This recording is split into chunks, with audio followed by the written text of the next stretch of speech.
The Black Knight remained motionless for several minutes, silently observing the corpses of his enemies. Drops of blood fell from the blade of his fearsome greatsword, gathering into a puddle beneath his feet.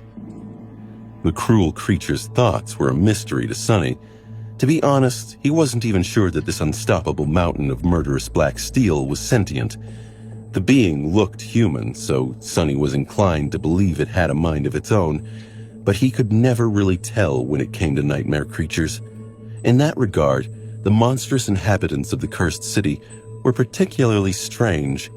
Usually, nightmare creatures of higher classes possessed a perverse form of intelligence, which was often comparable to that of humans, and sometimes even surpassed it.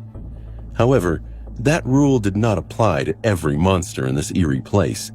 From Sonny's observations, the dwellers of the ruined city could be roughly divided into two groups. The first group consisted of various creatures that came here from outside the wall, be it from the labyrinth or from the depths of the dark sea. These abominable things more or less followed the unnatural laws of the spell that every awakened was familiar with. The second group was different. These creatures, he suspected, were either created from the remains of the ancient residents of the city, or, creepily, may have once been the residents themselves. The wraiths, as he called them, were much more unfathomable and dangerous. Their powers and behavior refused to abide by any sort of sense or logic. The Black Knight was one of these sinister revenants. That's why Sonny had trouble predicting his actions. Most of the time, the regal devil was content simply patrolling the grand hall of the ruined cathedral and killing anything that dared to come inside, just like he had killed those poor fools. With a sigh, Sonny lay down on top of the support beam and, not paying any attention to the deadly height of his improvised resting spot, closed his eyes. He wanted to take a breath before continuing with his nightly errands. Soon, the sound of heavy footsteps informed him that the bastard had resumed his never-ending patrol. He thought to himself, "Good riddance." With those sleepers gone and the Black Knight on patrol, Sonny finally had time to himself. And yet, he found himself feeling restless. His inner voice was in the mood to chat. Sonny, aren't you forgetting something?" He frowned. What was there to forget? He was just catching his breath before going out again. He also had to wait for the right moment to scavenge through the possessions of these dead hunters. The voice inside of him continued to needle at his brain. "You just killed 6 people. Don't you feel guilty?" Sonny was a little startled by this question. Had guilt truly become an afterthought for him? In some way, it did seem that murdering 6 people should register more deeply, but he reminded himself he only murdered one person. He led the others to their deaths, but more importantly, those people were going to kill him. In the cursed city, it's kill or be killed, so no, he didn't feel guilty. This was his 3rd time killing a human being. Granted, the first time happened inside a nightmare. The logic was that people in the first nightmare were simple illusions, echoes of the past. That's what he told himself when he engineered Gregor's demise. But deep in his soul, Sonny wasn't sure if he ever believed that theory. The old slaver's anguish had felt awfully real to be just a figment of his imagination. After that, Sonny had found himself in countless bloody battles, but he didn't kill another person until Harper. Sonny still dreaded even the thought of the night he drove his blade into that defenseless boy's chest. The 3rd time was in some ways the most justifiable of them all. Those thugs were going to rob and kill him. Sonny had seen through their intentions long before pulling on the invisible string and sending their leader into the cold embrace of death. He could have tried to run away, but they were very rude. If the thugs had insulted just him, Sonny might have tried to end the confrontation without bloodshed. However, they insulted Nephis. Those bastards deserved everything they got. Sonny chuckled to himself. What a silly reason to kill. Nephis turned out to be a calculated, ruthless killer, eager to sacrifice innocents for the greater good. Sonny knew her depravity better than anyone. So why did it bother him so much to hear those nasty guards disrespect her? And how could he act so self-righteously about Nephis if he didn't even feel guilt about what he'd done? He was just as bad as her, but maybe that's what pissed him off the most. She was supposed to be better than him. She had let him down by being human. Despite the fact that his relationship with Changing Star had become strained, he still cared about her a great deal. Leaving the castle did not mean that he had forgotten their friendship. It's just that there were more reasons to leave than to stay. With a sigh, Sunny summoned the beautiful bottle made out of patterned blue glass. The limitless water bottle was the farewell gift that Cassia had given him before their parting. He cherished this memory very much. Bringing the bottle to his lips, Sunny took several sips of cold, delicious water and opened his eyes. He'd already rested for too long. He had to act before the Black Knight circled back. He'd better get moving. Before venturing out again, Sunny returned to his room and walked over to a large iron chest that was standing in one of its corners. Exerting some strength, he lifted the heavy lid and admired his treasure pile. Inside the chest, more than 100 beautiful soul shards were glowing softly in the dark. The sight of them always lifted Sunny's mood. Despite the fact that he himself had no use for the soul shards, they were still a valuable resource. Here on the Forgotten Shore, shards were a form of currency among sleepers. 100 of them was an unimaginable amount. Money. I have so much money. Sunny had gathered enough to live in the comfort of the castle for years, if he wanted to, which, of course, he did not. For the first time in his life, he was rich, and all it took was completely withdrawing from society. It was a bitter irony that now that he had money, there was no real way for him to use it. Putting 2 new soul shards in the chest, Sunny glanced at his dragon hoard one last time and closed the lid with a satisfied smile. Perhaps it was time to visit the castle again and buy a few things. No, he had already bought everything he needed last time. Spending too many shards would make people doubt that he was as pathetic as everyone thought he was. He liked to keep the trips few and far between. After all, leaving the ruins meant he may bump into Cassie, Castor, or worse yet, Nephis. He had avoided her all this time, but how long could that last? He picked up a shard and stared at it, contemplating the situation. Maybe he could head into town.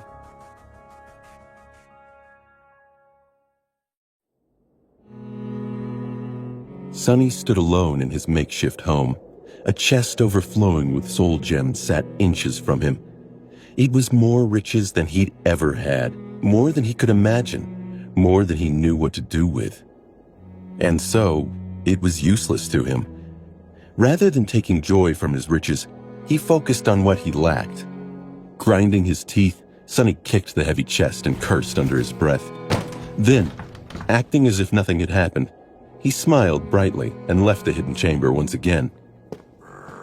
Down below, things were getting interesting. Attracted by the smell of blood, several monsters tried to enter the ruined cathedral to feast on the fresh corpses. However, the Black Knight was as full of wrath as ever. Just as Sunny climbed onto the support beams, he was finishing off a large creature that looked like a praying mantis made of human skin. Initially, Sunny planned to take a look at the material possessions left behind by the 5 unfortunate thugs, but the sight of the ferocious battle made him change his mind. He would have to do it later. Besides, his shadow had already looked through the bloody remains and came to the conclusion that there was nothing really valuable among the dismembered corpses. Not wasting any more time, Sunny escaped through the roof of the cathedral and retraced his steps to the place where he had fought the Blood Fiend. The body of the hunting party's leader was still there. Of course, his memories had long disappeared, leaving the bearded man dressed only in rags. The heavy battle axe was gone too. Sunny sighed. That's why killing people is not worth it. His shadow covered its face with a hand and shook its head dejectedly, trying to express that his wording was nothing short of unfortunate. Sunny frowned. What? It's not. Fine. The crippling guilt also makes murder a problem. Is that what you wanted? When one awakened killed another, they received a considerable portion of the enemy's soul essence without having to shatter their soul shard. Sonny, however, was not an ordinary awakened. His aspect was based on consuming shadow fragments instead. That meant that even if his enemy had absorbed hundreds of soul shards in the past, Sonny would only receive the number of shadow fragments matching their rank and class, just like he would after slaying a nightmare creature. Since all sleepers were mere dormant beasts, in this case, the number was 1. This made murder even more fruitless for him. Just one fragment away from 400, Sonny said, a bit disheartened. All that work for nothing. Some small, rational piece of his mind was actually relieved that killing humans was not very lucrative. Otherwise, in his state, no, he wouldn't. Surely. There was a diabolical glint in Sonny's eye. Wouldn't what? Sonny blinked a couple of times, waiting for his inner voice to answer. However, it was strangely silent. Shrugging, he bent down and searched the dead man's body, hoping to find something of value. However, he was left disappointed. There was no pouch full of soul shards as he had imagined. All Sonny found was a strange piece of fabric that had been secretively tucked away into the tall thug's shirt. Looking at the fabric, he noticed crude shapes drawn on it with ink. Some shapes looked strangely familiar. Is that a map? What were you boys looking for? Indeed, it was a primitive map. The shapes he recognized were the various landmarks located in the neighboring parts of the cursed city. Sonny knew many of them by heart and had even explored a few in the past. A smile appeared over Sonny's face. Is there a buried treasure somewhere? Suddenly, the strange timing of the hunting party's arrival and their lack of experience made perfect sense. They weren't actually hunters. Instead, they were a bunch of fools who had been swindled by some smart person back at the castle into buying a fake treasure map. At least, that was the most likely possibility. However, what if it's real? Sonny blinked, looking at the map with a mix of distaste and avarice. He couldn't decide whether he should try and follow it or throw it away. Luckily, his thought process was interrupted by a thunderous crash. One of the buildings not far from where he was standing suddenly collapsed, filling the street with a cloud of dust and flying debris. A massive shape flew through the air and heavily crashed against another wall, causing an avalanche of stones to fall down. The creature tried to stand up, but then twitched and grew still, spilling rivers of fetid blood all over the pavement. It was unmistakably dead. Sonny quickly hid the map in his armor and dove into the shadows, trying to understand what was happening. Somewhere near, furious roars and the sound of steel clashing against steel could be heard, growing closer with each second. Strangely, there were no human voices. A battle between nightmare creatures? Such things were not rare in the cursed city, but to Sonny's knowledge, there were very few things capable of challenging the current masters of this street and the adjacent square. These creatures were not the most powerful among the inhabitants of the city, but due to their unique characteristics, Sonny tried to avoid them like the plague. He saw several monsters much more powerful than anything he would be willing to take on, ending up sliced and diced into tiny pieces on that square. However, none of them was able to give the protectors of the square as much trouble as they were having right now, at least judging by the desperate sounds of the battle. Intrigued, Sonny decided to take a look. Hidden in the shadows, he climbed up the tall wall of an ancient building and soon arrived on its roof. Watching his footing, Sonny walked forward until he reached the opposite edge of the building. From there, he could see the wide square in all its dark glory. In the middle of the square, a group of moving statues were fighting against several hulking monsters. Sonny's mouth went wide. He'd never seen anything like it. A fight of this magnitude was capable of crushing a whole city block. As if on cue, one of the giant statues stumbled back crashing hard into a building. The crash shook the very ground beneath Sonny, and he felt himself begin to slip. In a panic, he scrambled to grab the edge of the wall, but his hands slid over the stone, and he was stumbling through the air. Sonny should have screamed, but he didn't have time for that. He didn't have time to be afraid. As he plummeted through the air, the pavement was rapidly approaching.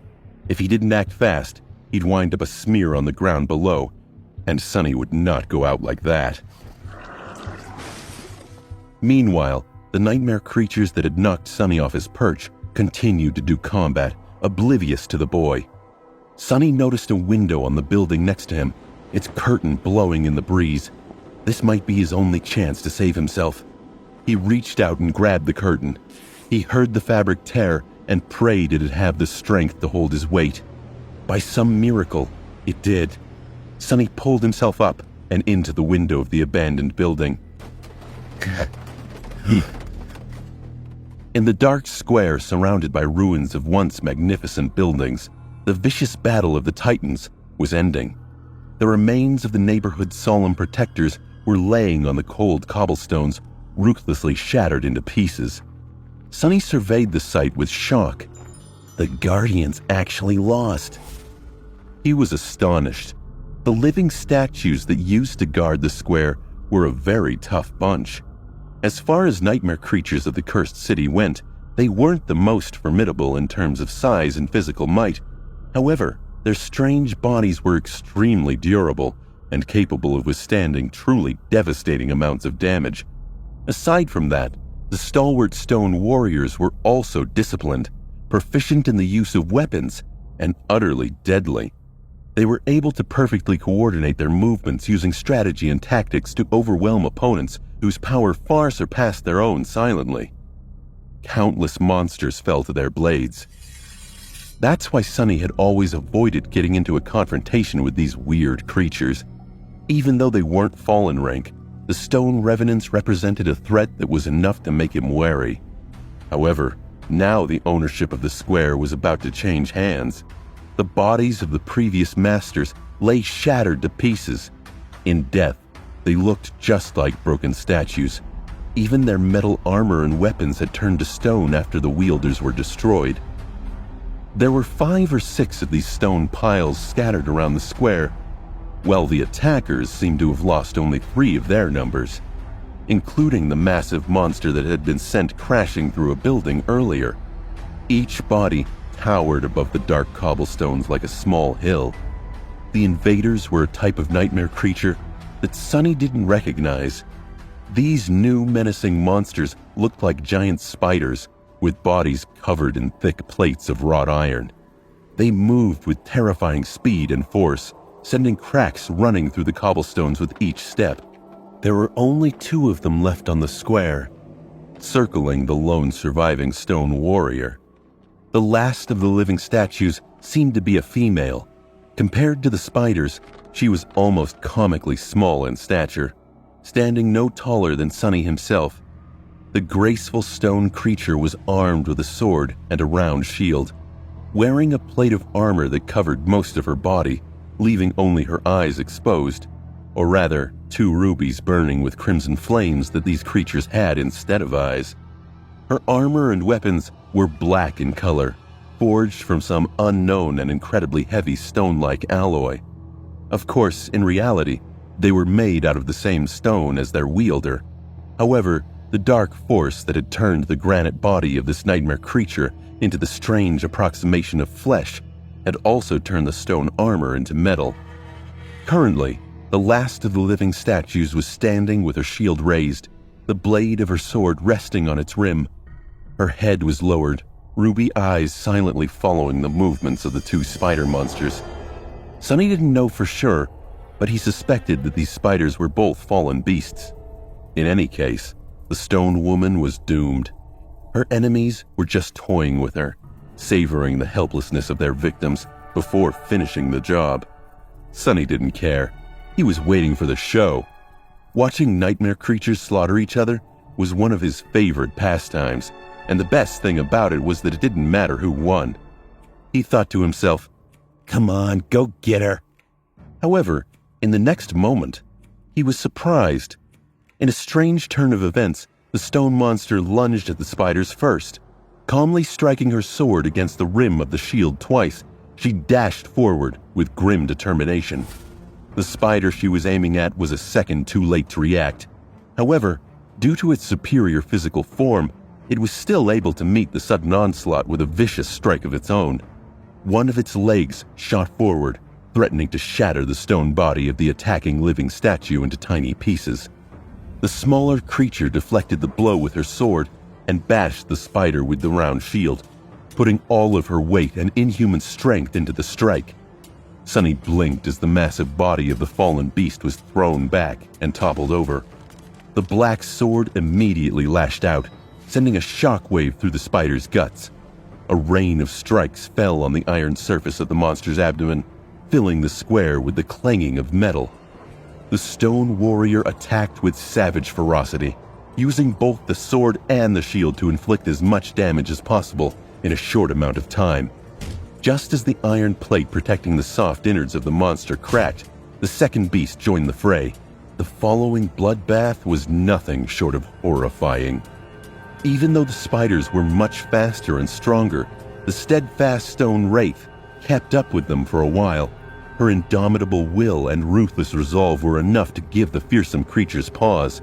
Moving with the deadly precision of a bloodthirsty killing machine, the living statue completely disregarded self-preservation in favor of making her enemies suffer.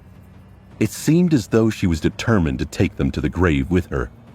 Soon, the terrible wounds on her body accumulated, making the stone creature look like a vandalized piece of macabre art.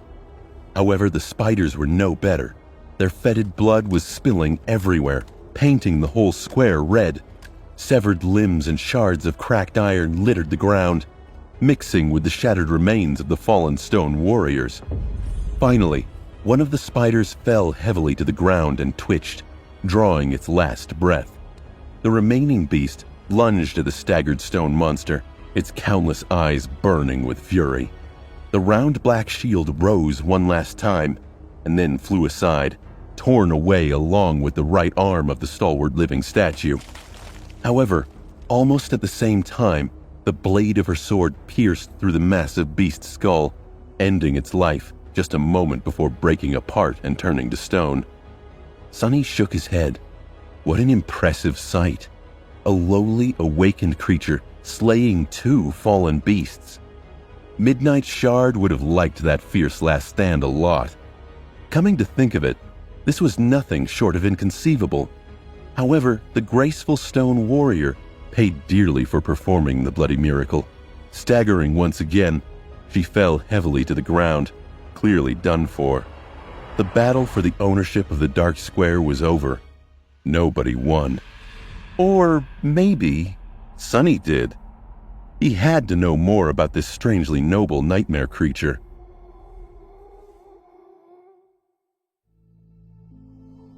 Sunny watched from the window as the dust settled in the square.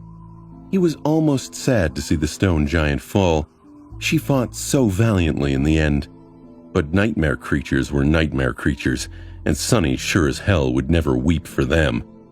Once he was sure no other creatures were lurking in the shadows, Sunny abandoned his hiding spot, found his way down the stairs, and walked out into the square.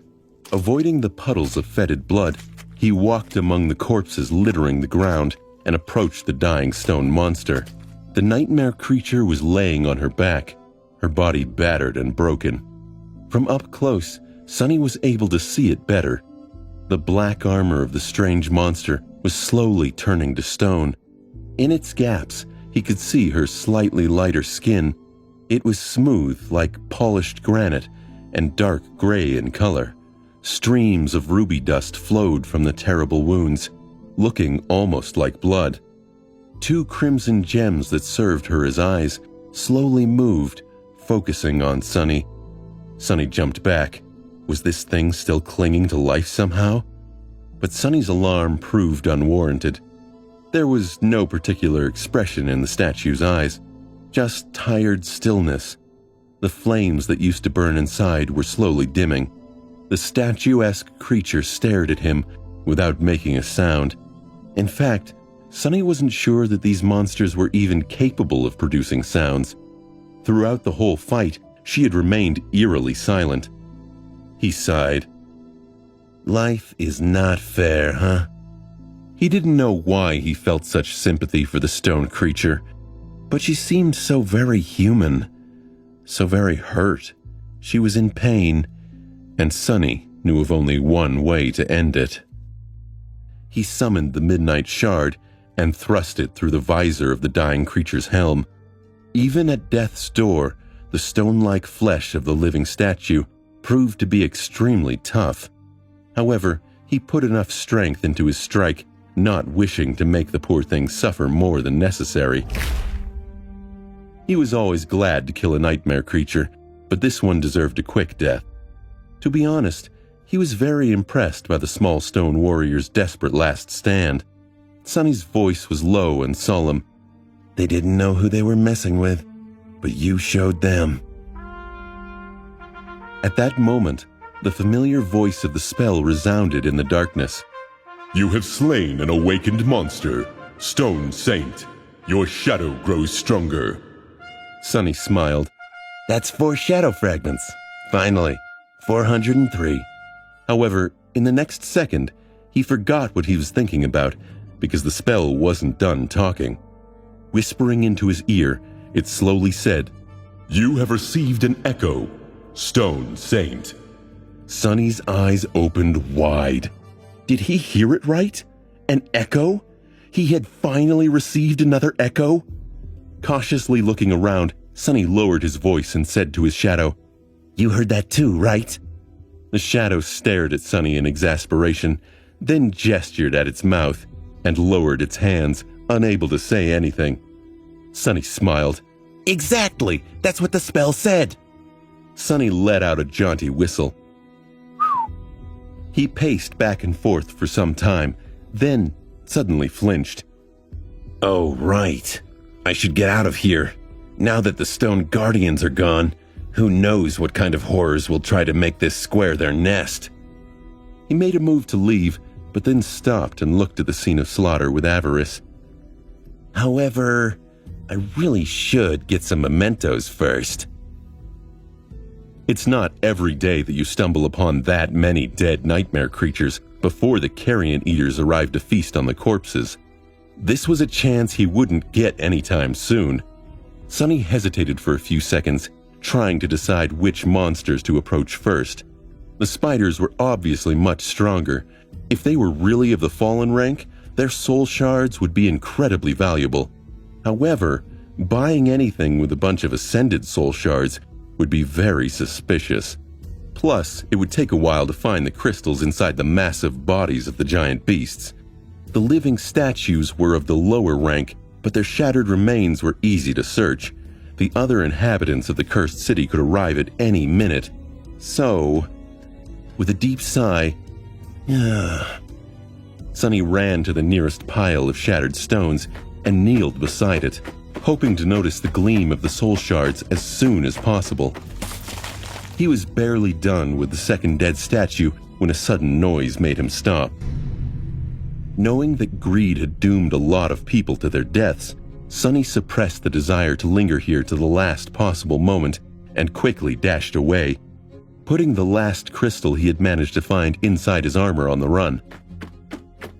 Summoning the kunai, he threw it into the air and then pulled on the invisible string, making the dagger spin around a stone column. As soon as the string coiled itself around the column, he jumped and made the string contract, sending him flying up. Just like the golden rope, the invisible string that connected the kunai to his wrist was incredibly sturdy and capable of changing its length at will, which allowed Sonny to use the throwing dagger as an improvised grappling hook from time to time. Using the top of the stone column to jump even higher, he grabbed onto the cracks in the wall of one of the ruined buildings and quickly climbed up. By the time he reached the roof, the noises produced by the approaching creature were already loud enough to make him shiver.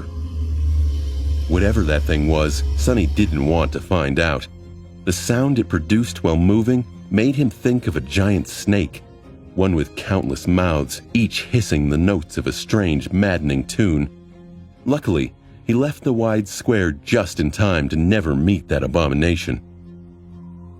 By the time Sonny had returned to the ruined cathedral, the night was already coming to an end. The eastern horizon was growing lighter, and the sound of the black waves crashing against the city wall was growing restless. Walking across the support beams stretching above the grand hall, he caught a glimpse of the marching Black Knight and sighed. One day, he was going to kill the bastard on some glorious day. But not this day. Today, he had other things to do. Reaching the safety of his hidden lair, Sonny put the soul shards into his treasure chest. Sonny sat down on a magnificent wooden chair. As he took a deep breath, a smile crested his face. Ever since Sonny got his first echo, he'd wondered what it meant to transform one into shadow. The option had been tempting and confusing, and frustratingly just out of reach. He couldn't afford it when he had his first echo, but he had enough shards now, and he'd finally gotten an echo to test the procedure on. He was determined to find out. He could only pray it didn't mean losing this echo, who would surely prove to be a strong one if her fighting spirit was any indication. Sonny swallowed a lump in his throat. I hope this doesn't backfire.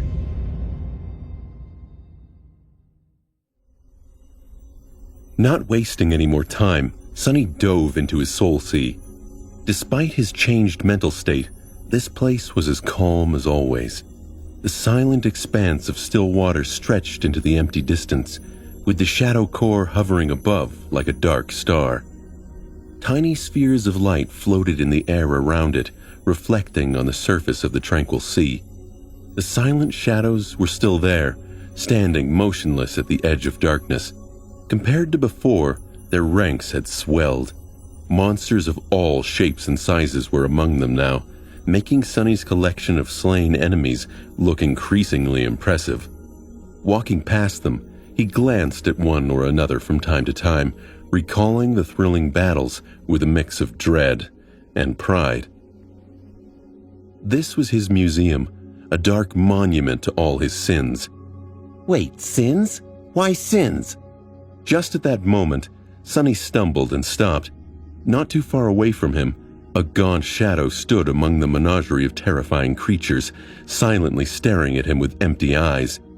Harper looked just as pathetic and terrified in death as he had in his last moments of life. But these were mere shadows. They didn't think. They didn't feel. Did they? The notion that he might be trapped for all eternity in that last tragic moment of his life. It was too much for Sonny to think about. Sonny looked away. Don't you look at me like that. You didn't leave me a choice, okay? I know I never explained. I know you were confused, but why did you have to ask my name? I couldn't let you know my name. Sonny felt warm tears on his cheeks. Was he crying? Was he crying for a dead boy who had been working for his enemy? Sonny shook his head. He was trying to get you killed. You and your friends. Stop your weeping. It's pathetic. Weak. Sonny grimaced, his anger with the shadow spiking. I said stop looking at me. Just stay dead and don't bother me with your nonsense. Huffing angrily, he turned away. Soon he walked past the shadows of the Blood Fiend, the hunting party's leader, and the deadly Stone Saint. Glancing at the statuesque figure of the stone monster, Sonny pushed Harper from his mind. He was here to take a look at her echo after all. The prospect of having another echo under his command was already very exciting. The loyal and strangely personable scavenger had been of great help to Sonny in the past, tremendously increasing his combat performance. After all, despite having a divine aspect and a uniquely powerful ability, Sonny was still just a dreamer, one whole rank below the Echo. His old Echo, the Scavenger, was merely a beast, while the Stone Saint was a monster.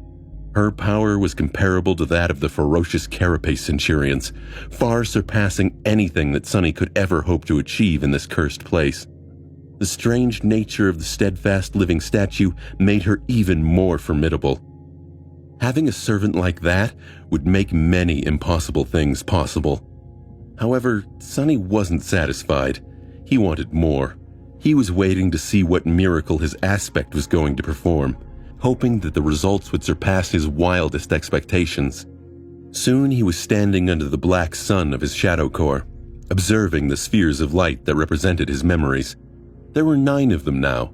The ones that he used were the Puppeteer's Shroud, the Midnight Shard, the Prowling Thorn, the Parrot Rock, and the Endless Spring. Savoring the anticipation, Sonny summoned each of them one by one and read the glowing runes surrounding the memories. He had gotten the heavy kunai after defeating a peculiar creature that resembled a monstrous armored porcupine. The rain of jagged bone quills had left several holes in Sonny's body, but the reward was well worth it. Memory, Prowling Thorn. Memory rank, Awakened. Memory tier, 2. Memory type, Weapon. Memory description. This flying dagger is as unpredictable and fickle as the affectation of a young beauty, but perhaps not as deadly. Sonny rolled his eyes. The memory descriptions always seemed so vague. Why did they give hints instead of simply stating the purpose of an object?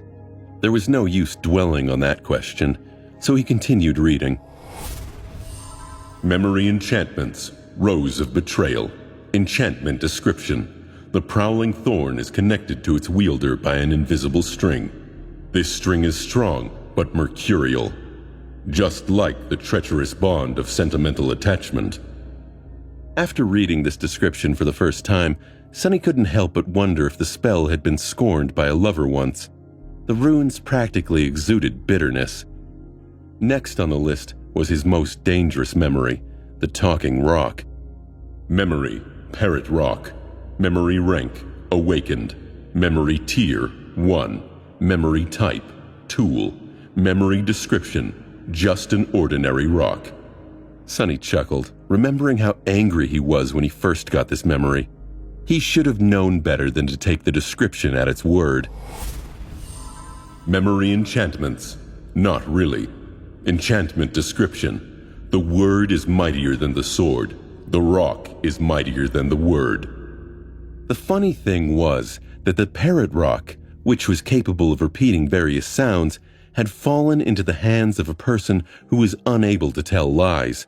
It was now the most honest memory in 2 whole worlds. It had also made Sonny think twice before opening his mouth. Sometimes. The last memory he decided to take a look at was perhaps the most precious to him. It was the beautiful glass bottle that Cassia had given Sonny as a farewell gift. Memory, Endless Spring. Memory rank, Dormant. Memory tier, 4. Memory type, Tool. Memory description. A lovesick devil had once imprisoned a mighty river in this fragile glass bottle. It was his gift to a beautiful desert spirit. Sonny quirked his head to the side. It was always meant as a gift. Memory enchantments, Gift of Water. Enchantment description. This bottle contains enough water to make flowers bloom in the desolate heart of the most lifeless of deserts. This one was sort of romantic. It seemed as though the spell was all over the place when coming up with these descriptions, to the point where Sonny couldn't even tell if it was serious. With a sigh, he dismissed the sphere of light containing the Endless Spring and glanced up. The other 4 of his memories were not very useful. They were an incredibly heavy tower shield, a suit of armor that was worse than the Puppeteer's Shroud in every regard, a glass eye capable of producing bright beams of harmless red light, and the obnoxiously loud silver bell, the first memory he had ever gotten. The remaining 3 had been awarded to him for killing comparatively weak monsters on the streets of the cursed city. He was hoping to trade them for something more suitable during his next visit to the castle, whenever that might be. Forgetting about the memories, Sonny finally focused his attention on the brightest sphere of light that was floating in the dark emptiness above his head, the one containing his new echo. He willed it to descend and watched as the sphere glided down, softly touching the surface of dark water a few moments later. It slowly dimmed, revealing the stone figure hidden within. Here, in the dark silence of the Soul Sea, the stone saint looked just like a statue. She was approximately as tall as Sunny, looking miniature in comparison to the rest of the nightmare creatures he had to face on the Forgotten Shore. She was also uniquely human-like in appearance. If not for the dark gray hue and the stone-like nature of her granite skin, Sunny might have even mistaken the strange monster for a sleeper, provided he didn't see much of her body beyond the graceful dark armor. Sunny smirked at the Echo. "Brace yourself. Things are about to get interesting."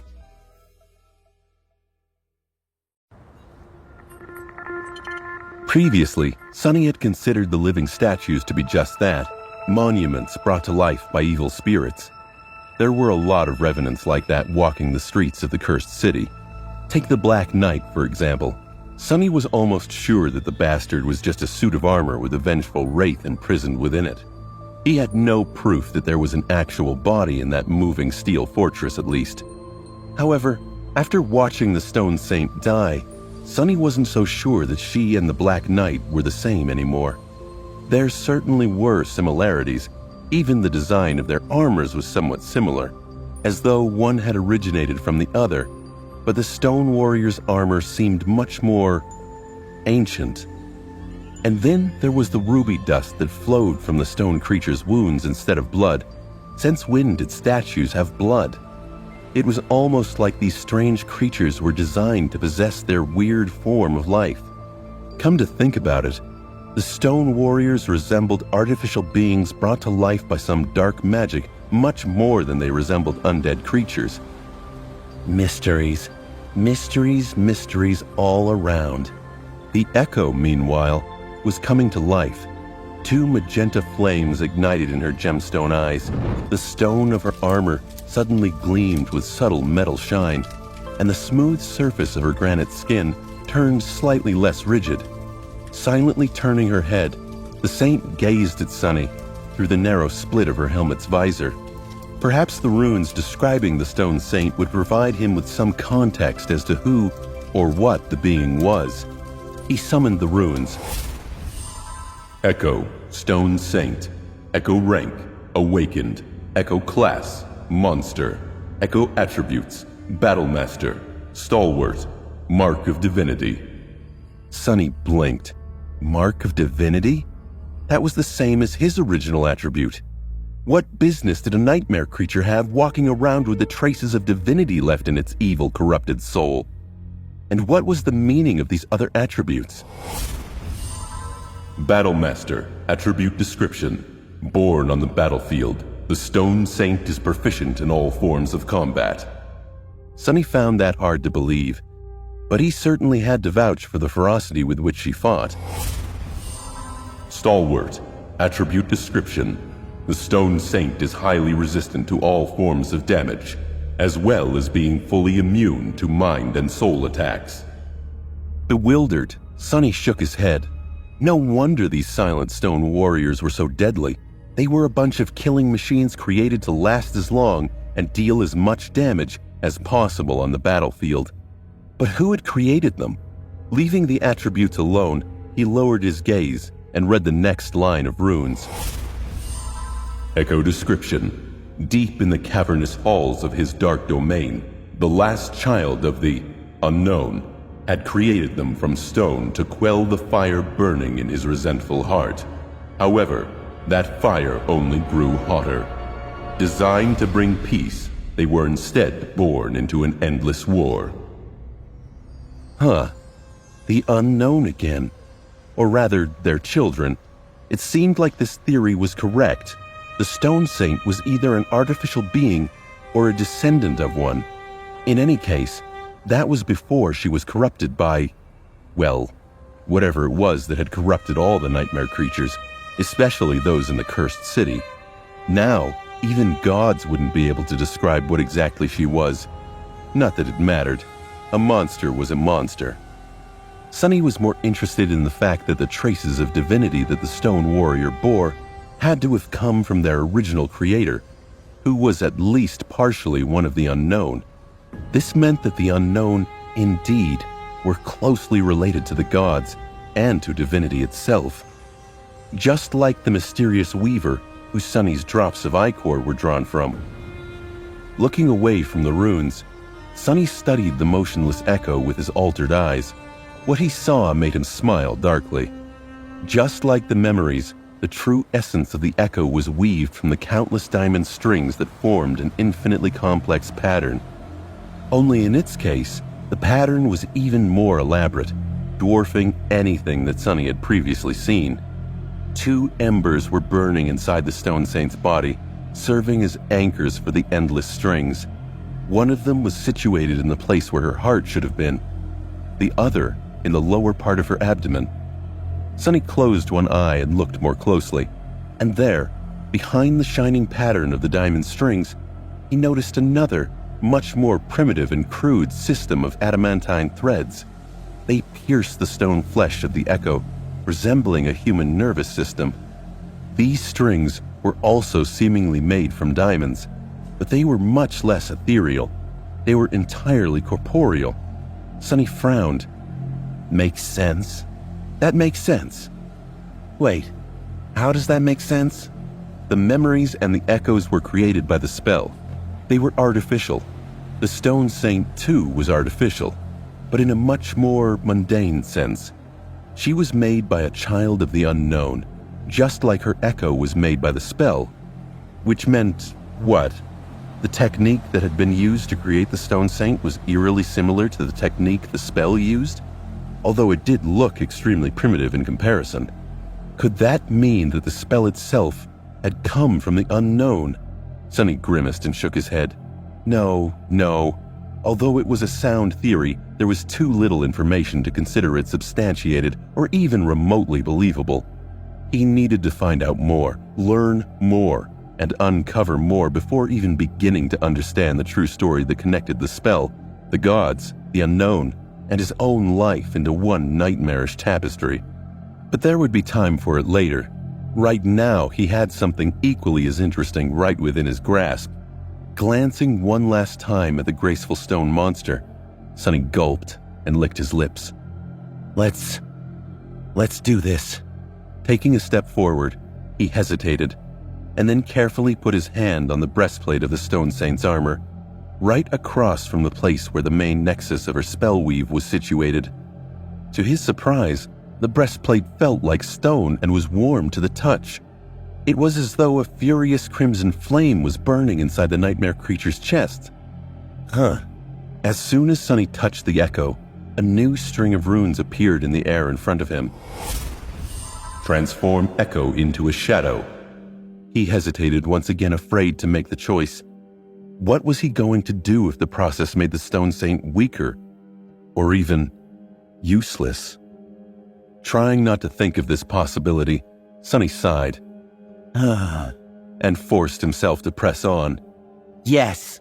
An imperceptible change happened to the Soul Sea, as though a gust of wind suddenly appeared out of nowhere. The tranquil dark water seemed to simultaneously stay still and move relentlessly.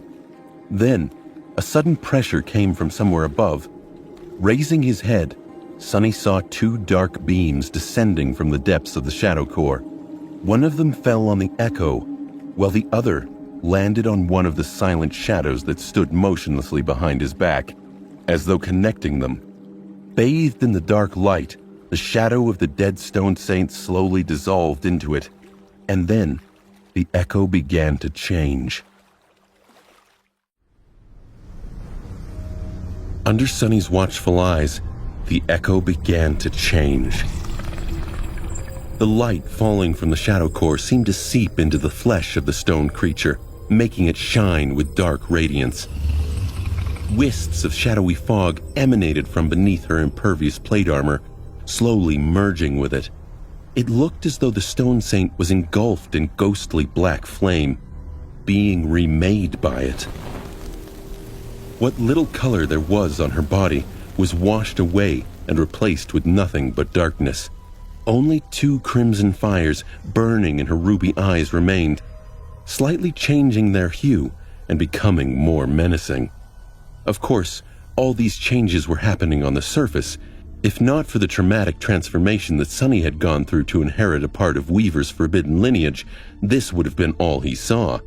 However, since his vision was altered when he consumed the drop of divine blood, he was able to see much more.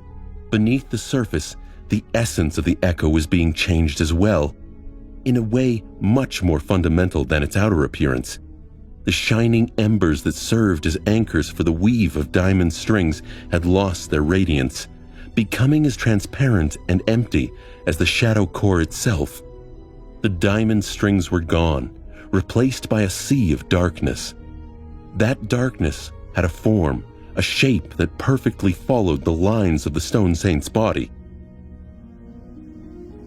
It was as though a living shadow was now inhabiting it, usurping the role that had been played by the pattern of the sorceress strings once. Although similar in appearance to the original Echo, this new creature was a completely different type of existence. Sonny had never seen anything like it before. It was created by his aspect after all. The process of transformation, meanwhile, was coming to an end. The ray of dark light cast by the Shadow Core was disappearing, its reflection drowning in the calm water of the silent sea. The black flames were already fully absorbed by the stone-like armor of the saint, winking out in the dark radiance of her smooth granite skin. Sonny observed the Stone Saint, clad in the matte, lusterless black armor, with two ruby flames burning in the deep shadows of the visor. She looked like an incarnation of pure darkness. She was a noble demon sent to wage war against heaven from the depths of hell. What changed the most, however, was her presence. Before, the Echo felt like an empty shell, a magical tool rather than an actual being. Now, however, there were hints of mysterious will in her crimson eyes, a subtle sense that there was a nascent spark of sentience burning somewhere deep within her lightless soul, or whatever it was that the menacing monster had instead of a soul. This was a shadow. Just as this thought appeared in Sonny's mind, the faintly familiar voice of the spell resounded above the dark waters of the Soul Sea. You have created a shadow monster, Stone Saint. Hearing these words, Sonny smiled. However, a second later, the smile disappeared from his lips, replaced by a pained expression. Only now, after the process was complete, he felt a subtle emptiness permeating his whole body. He felt weakened. The loss of 100 shadow fragments was finally making its effect known, he supposed. He had suspected that spending them in this way would reverse the process of power accumulation that had consumed him for these last few months, but it was still an unpleasant feeling. He was much stronger than he had been during the journey through the labyrinth. However, some of his physical might was unmistakably gone, leaving him with a bitter feeling of regret. No, he had known that this would happen and decided to proceed with the experiment anyway. There was also a curious hollow feeling in his chest. He felt it pulling at his heart, but he pushed against letting it drag him down further. No, he couldn't let his success be ruined, at least not now. He wanted to enjoy this. It was well worth it. Forgetting about the change in his physical state, Sonny walked around his shadow and observed her from different sides. The Stone Saint's eyes silently followed his movements, sending glints of crimson light reflecting from the black surface of the tranquil sea. This is amazing. I wonder what she is capable of. Summoning the runes, Sonny immediately noticed that there was a new cluster shining right beneath the one describing his echoes. Shadows, Stone Saint. Excited to learn more about his new pet monster, Sonny was about to concentrate his attention on the runes, but then stopped and glanced down at his own shadow, a little embarrassed. Sorry, you okay? How are you feeling, buddy? You aren't, jealous or anything? The shadow looked away, pretending that it didn't know him, and pretending like he didn't say a word. It was seemingly indifferent to the appearance of a new shadow creature in his service, even though this new shadow had a capital letter to its name. Well, I just wanted to say that you shouldn't be. I still value you very much. Even though the Stone Saint is probably capable of slicing powerful monsters into tiny pieces with her sword, well, you're just a useless piece of... sorry. I mean, you are an incredibly capable scout and my most trusted confidant. I still appreciate you. Do you hear me? Thank you. I mean it. He stared at the shadow for a bit. Then, seeing that it didn't react in any way, he turned away. This guy better step up his game. Though, I'm sure I can still find uses for him, even if it's just to help boost my strength and constitution stats. Sonny smiled, shaking his head. He wasn't alone after all. At least, not quite, he guessed. There was that curious feeling in his chest again. Sonny shook his head, trying to focus his attention on the matter at hand. Focusing on the runes, Sonny summoned the description of the shadow and read, Shadow, Stone Saint, Shadow Rank, Awakened, Shadow Class, Monster, Shadow Attributes, Battle Master, Stalwart, Spark of Divinity. Sonny blinked. It seemed as though Stone Saint's divine attribute had evolved to match his own. Was it because he was her master? That made the most sense. This was a nice surprise, though he still didn't quite see how she was different from before. Frowning, he continued to look through the shimmering runes. Shadow Description. Stone Saint was created by the treacherous Lost from Light in the cursed darkness of the Forgotten Shore. Again with this whole treachery stuff. Can I get another epithet already? But in the next moment, he forgot all about this little frustration, because the following line of runes showed him something truly unexpected. It couldn't be. Just beneath the description, a familiar set of runes shined in the air. Shadow Fragments, 0 out of 200. What? Could the shadow level up? What did that mean? Would he have to share his shadow fragments now? Would he be gaining less per kill?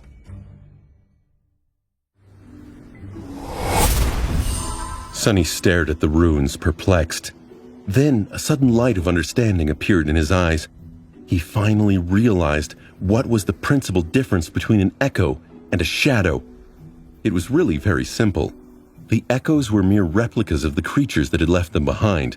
They were modeled in their image and never changed, always remaining the same as the originals at the moment of their deaths. Shadows, however, were different.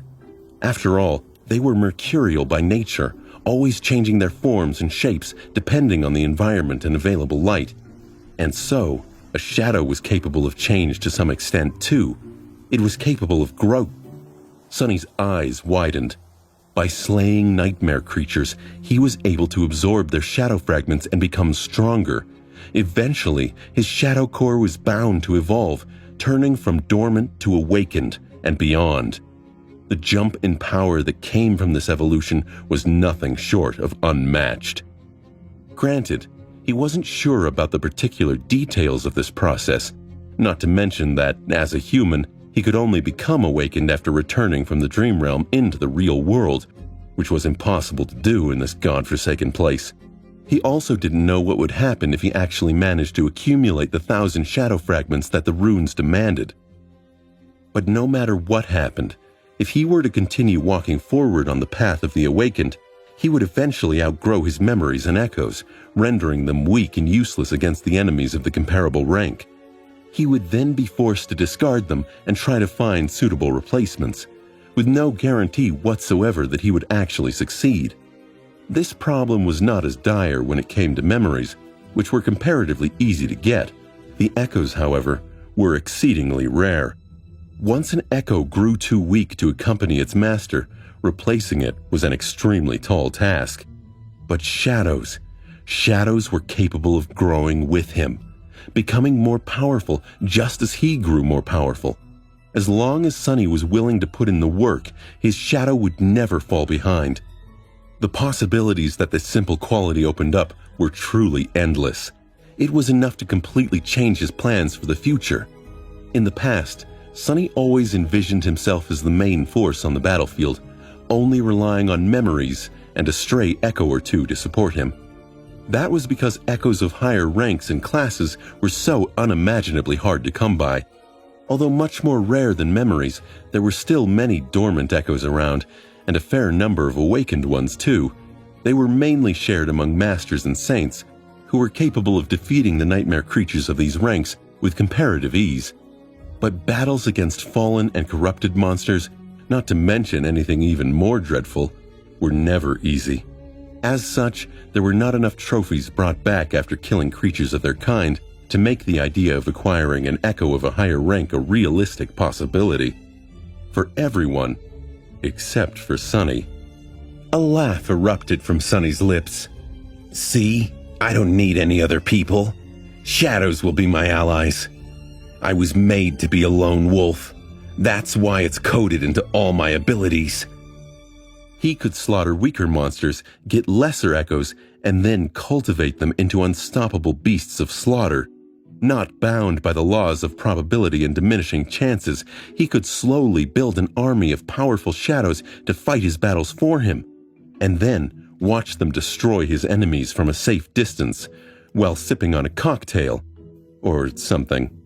That's what rich people drank, right? Not to mention that monsters were not bound by the need to pass nightmares to raise their rank, at least not as far as Sunny knew. To be honest, he had no idea how nightmare creatures evolved their cores. Carapace Demon had seemed to do just fine just by eating the fruits of the soul tree and slowly absorbing large amounts of soul essence. In any case, he could make the Stone Saint much more powerful than he himself had the chance to become on the Forgotten Shore. Perhaps he could even make it powerful enough to make his life here truly tolerable. Looking at the shadow with excited sparks dancing in his eyes, Sunny grinned from ear to ear. "You and I are going to accomplish great things together, buddy." If his shadow wasn't worried about its place in his heart yet, it would be smart to start worrying about it now. It seemed to linger on the side, unaware of its slipping status. The question that was consuming Sunny's thoughts now was this: how exactly was he supposed to feed the Stone Saint with fragments? If he could simply transfer some of his own to her, he would do it without a second thought, even though that would diminish his personal strength even further. However, there seemed to be no way to do so. No amount of looking at the runes, touching the silent stone creature, or trying to talk to the spell seemed to do the trick. He turned to his shadow. "What about you? Any bright ideas on how to transfer shadow fragments?"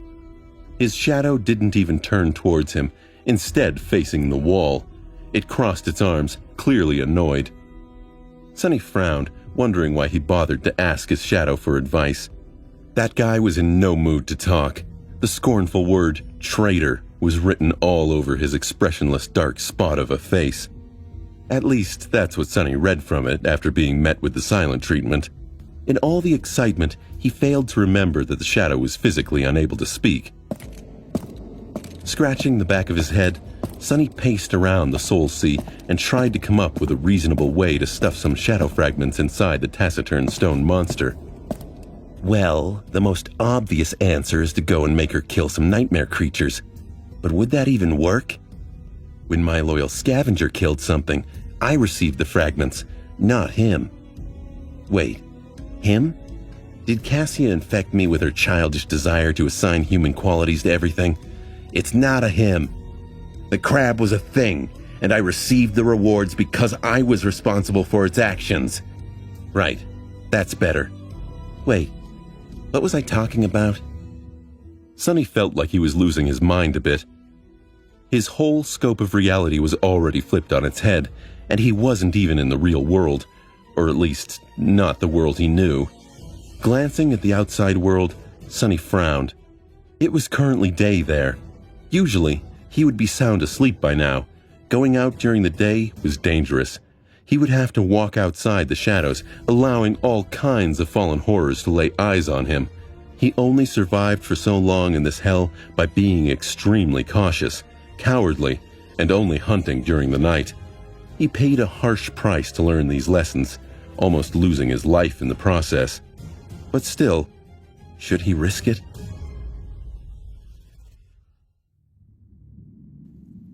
Still undecided, Sonny dismissed the stone saint.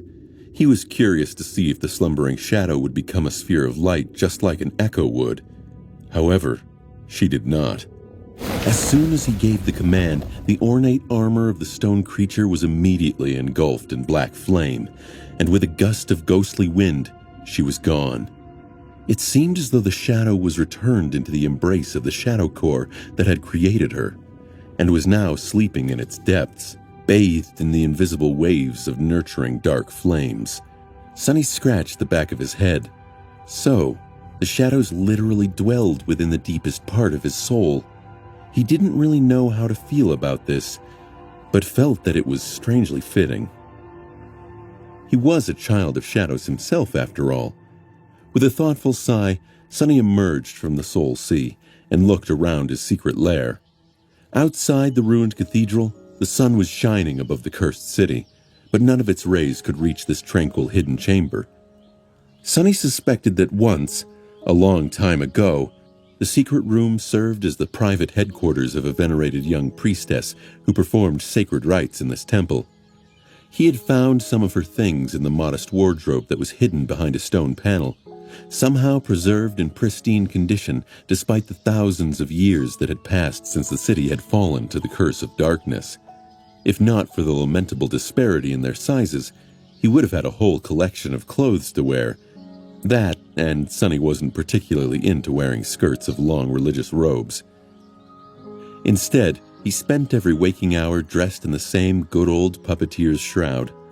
There were limits to the amount of abuse that even a fifth-tier armor could withstand. However, in a sense, he was lucky. At least his armor was made out of soft fabric and was surprisingly comfortable. It would have been much worse if he had to wear a suit of plate armor or rusty chainmail instead. That priestess, of course, had not had to use the same extravagant method to enter her private quarters. There actually was a doorway that led outside the room and into the concealed corridor that ended with a narrow stairwell, but those stairs had long since collapsed, leaving only a deep vertical shaft behind. This was Sonny's route of escape in case someone or something found his lair. Standing up from the magnificent wooden chair, Sonny paced around for a bit and then lit a fire under a makeshift stove, planning to make himself some late supper.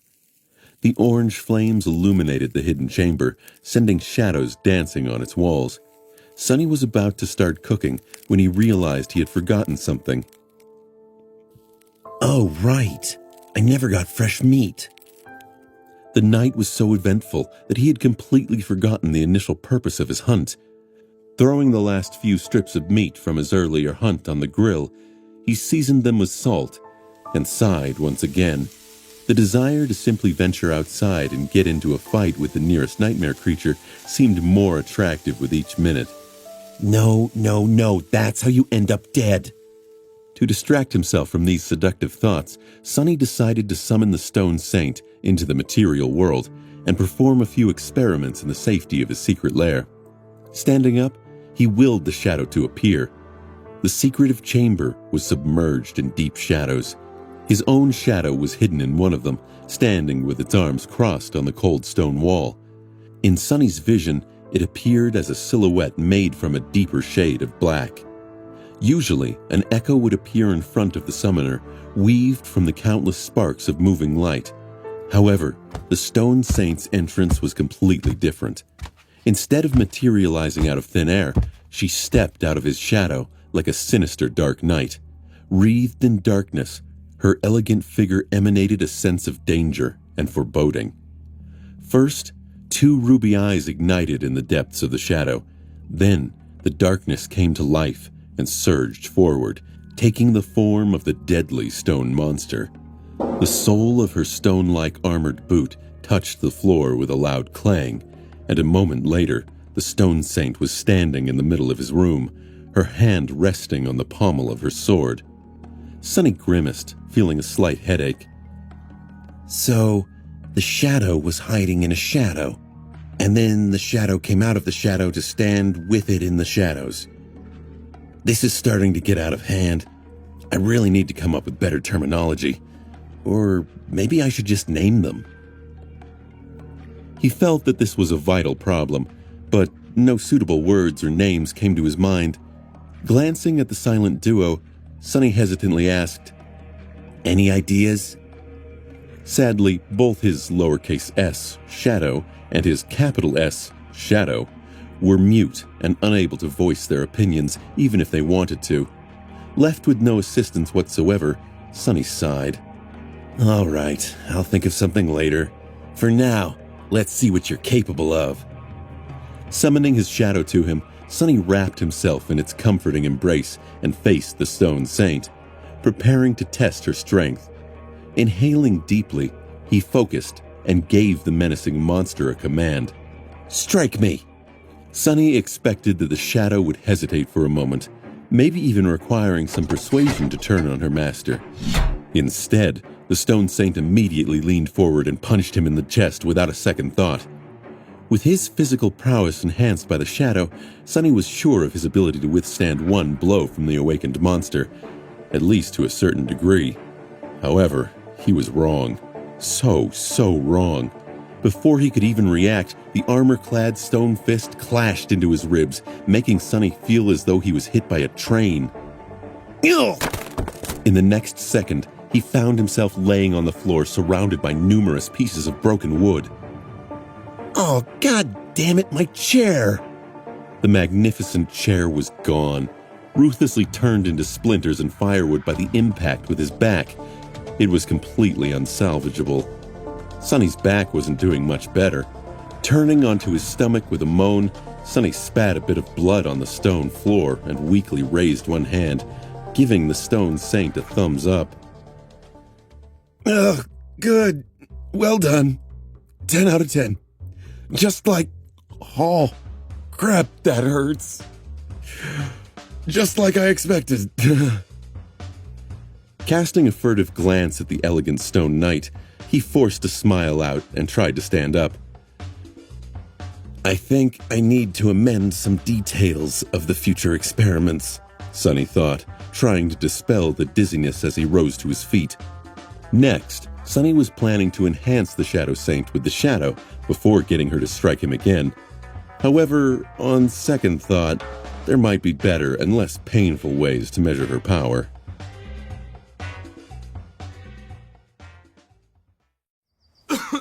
Sonny staggered and found his way back to the fire burning under the improvised grill. Glancing at the motionless stone knight, he spat a bit more blood and groaned. As the appetizing aroma of roasting meat filled the air, the bloodweave got busy repairing his body. By the time his supper was ready, Sonny was able to breathe without wincing. Sonny took out a luxurious silver plate, one of his most prized possessions. On the Forgotten Shore, simple everyday necessities like plates were rarer than enchanted swords and magical suits of armor. In the whole cursed city, only Gunlog and his 5 lieutenants were able to dine with as much dignity as Sonny.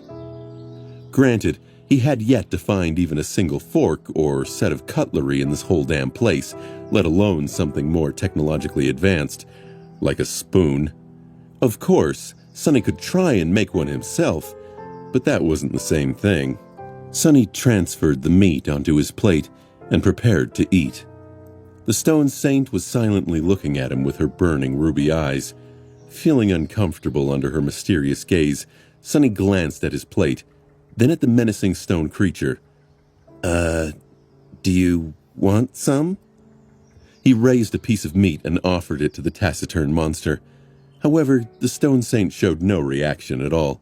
"Well, suit yourself." Using the prowling thorn as a kitchen utensil, Sonny dug in, devouring the juicy meat like a starving animal.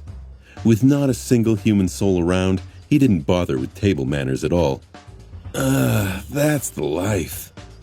His perpetually hungry outskirts self would have been shocked to see this extravagant feast. He had real meat. Meat he had hunted and prepared himself, no less. More than that, he got to enjoy a similar type of luxury food almost every day. Of course, that real meat tended to come from a revolting horror of a monster, but these were just small details. Chewing on the last piece with a sense of deep satisfaction, Sonny thoughtfully looked at the stone saint. It was time to continue his experiments. Earlier, he wanted to see if there was a possible synergy between the different powers that his aspect possessed, namely, if the enchantment provided by shadow control could be applied to shadows. Sonny knew that his shadow was able to enhance his body, his memories, and, with lesser effect, various inanimate objects.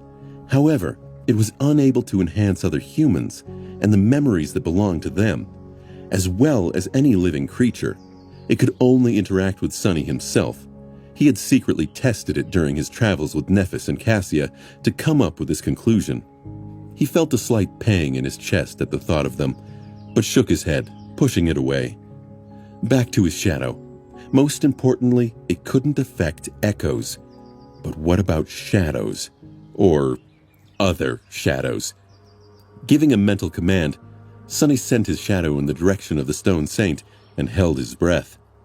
Flowing like water, the shadow silently grasped the statuesque monster in its dark embrace. Then, it seemed to disappear, as though absorbed by the stone flesh of the tenumbrous night. A moment later, Stone Saint's ruby eyes blazed with crimson fire.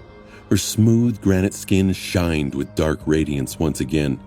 Smoky wisps of the ghostly gray fog oozing from beneath her stone-like armor, like dancing flames. Suddenly, it felt as though the temperature in the hidden chamber dropped by a couple of degrees.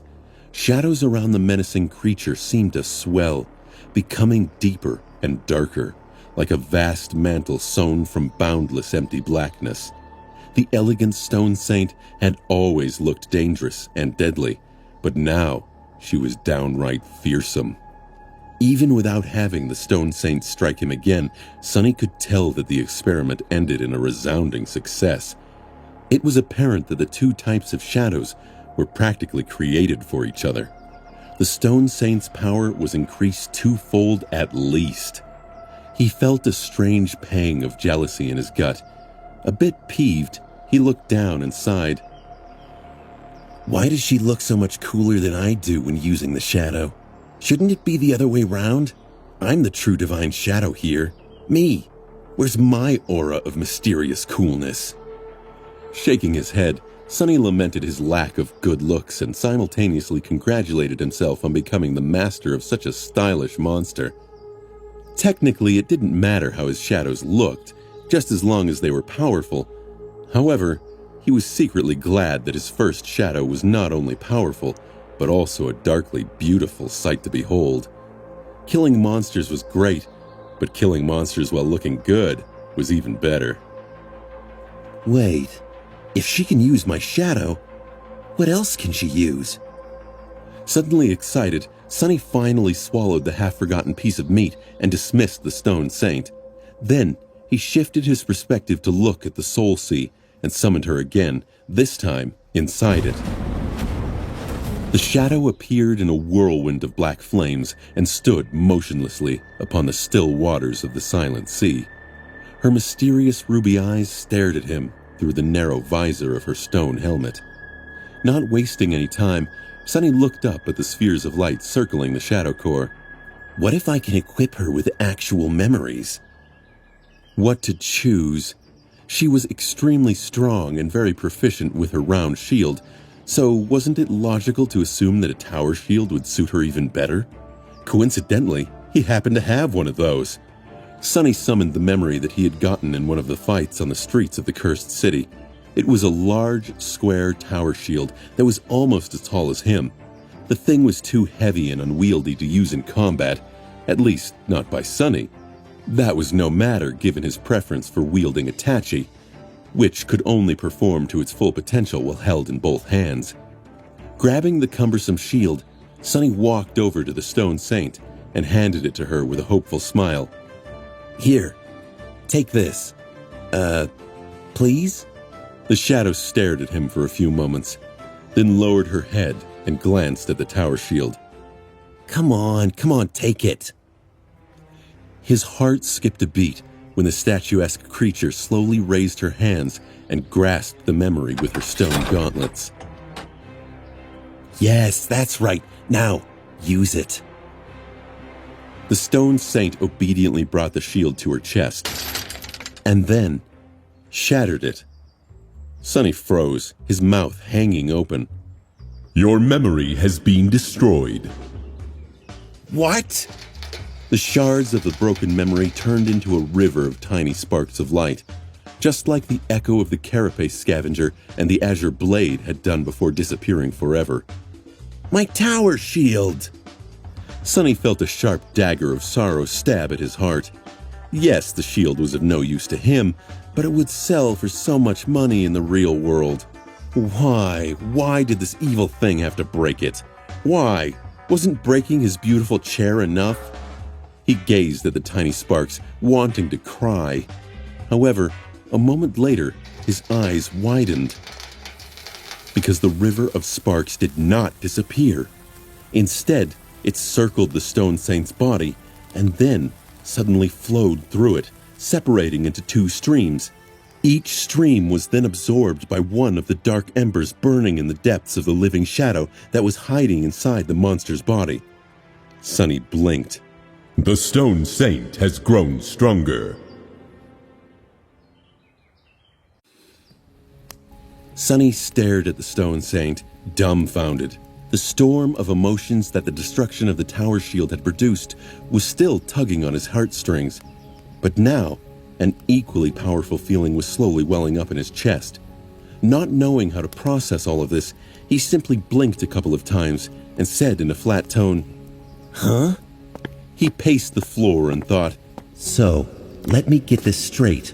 I gave the shield to my pet monster hoping that she would be able to use it, and she did, sort of.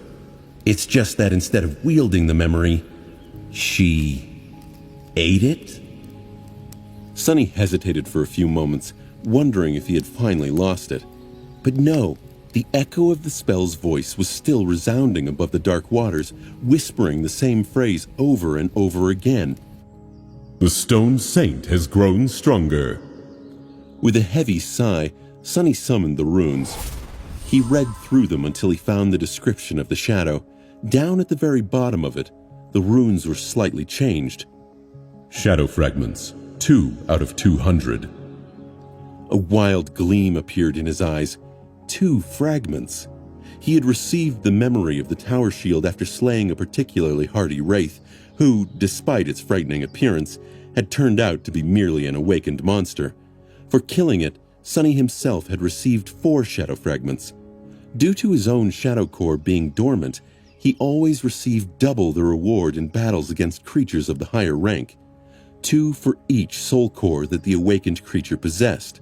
The Stone Saint was such a creature herself, so it was logical to assume that she would not receive the same treatment.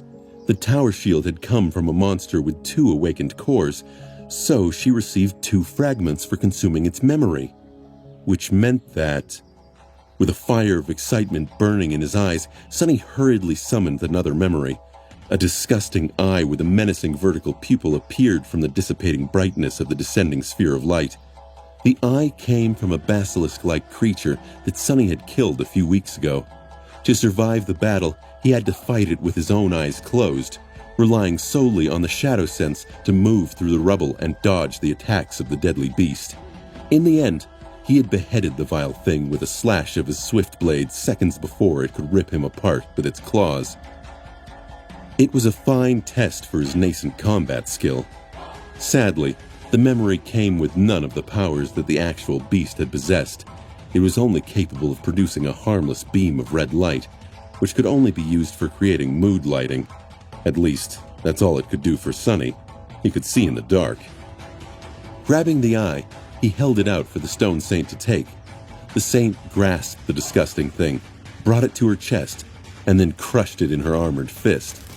Once again, the memory disintegrated into countless tiny sparks of ethereal light, which were then absorbed by the darkness hiding inside the elegant creature's body. The Stone Saint has grown stronger. Sonny grinned, then threw his head back and laughed. So that's how it was. The shadows fed on memories. They consumed them to receive power. Just like he killed nightmare creatures to consume the remnants of their shadows. To verify this assumption, he glanced at the runes again and saw exactly what he had expected to see.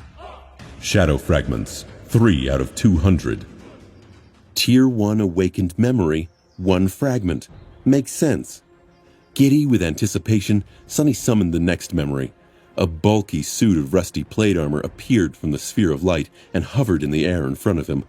This one he had received after burning the towering nest of monstrous flesh-devouring termites to the ground. Creating a bonfire in the absolute darkness of the Forgotten Shores night was a dangerous endeavor, but he had hoped to receive hundreds of shadow fragments by eviscerating the whole swarm of these tiny gluttonous creatures. Judging by the amount of bones littering the ground around the nest, they were a real plague. Sadly, the entire colony had turned out to be a single demonic being, landing him only 6 fragments. He even had to retreat without collecting the soul shards from the smoldering remains of the hive, scared away by the approach of several fallen horrors that had been attracted by the bright flames. The memory was of little consolation since his own puppeteer's shroud was superior to it in all regards. But now, finally, it could be of use. The Stone Saint devoured the armor just like she had devoured the other 2 memories. Once again, the spell announced that the shadow monster had grown stronger. The runes changed again. Shadow fragments, 6 out of 200. Every time the numbers changed, Sonny felt a deep sense of satisfaction. His menacing stone knight was becoming more fearsome with each second. He suspected that gambling addicts felt something similar in the throes of a rare winning streak. Caught in the moment, he grasped the next memory, but then stopped and stared at the small silver bell that lay silently in his hand. This one was the first memory he had ever received. Barely holding on to life in the bitter cold and terror of the first nightmare, it was the weakest memory he had, but also the most meaningful. Sonny had killed one human to receive it, and had used it to kill another. The silver bell was a reminder. With bleak eyes, he read the runes that shimmered in the lightless emptiness of his soul. A small memento of a long-lost home, which once brought its owner comfort and joy. Suddenly drained of the excitement that had been consuming him just a few moments ago, Sonny sighed heavily and dismissed the memory. There was a dark expression on his face. It felt like years ago, and like it was only yesterday. He was a completely different person now, but at his core, deep down, he was still the lonely boy from the outskirts. He had traveled so far and gone through so much with so many others, and with people he truly cared for. But once again, he found himself alone, in the dark. Glancing at the motionless stone saint, he turned away. That's enough for today. What a long day. I think I'll go to sleep now. Leaving the Soul Sea, he stood silently for a few minutes, then slowly walked to his bed and fell on it. Dismissing the puppeteer's shroud, Sonny wrapped himself in the blanket and closed his eyes. He shivered. It wasn't too cold, but he felt a chill run over his skin, one he couldn't seem to shake. He was so very tired.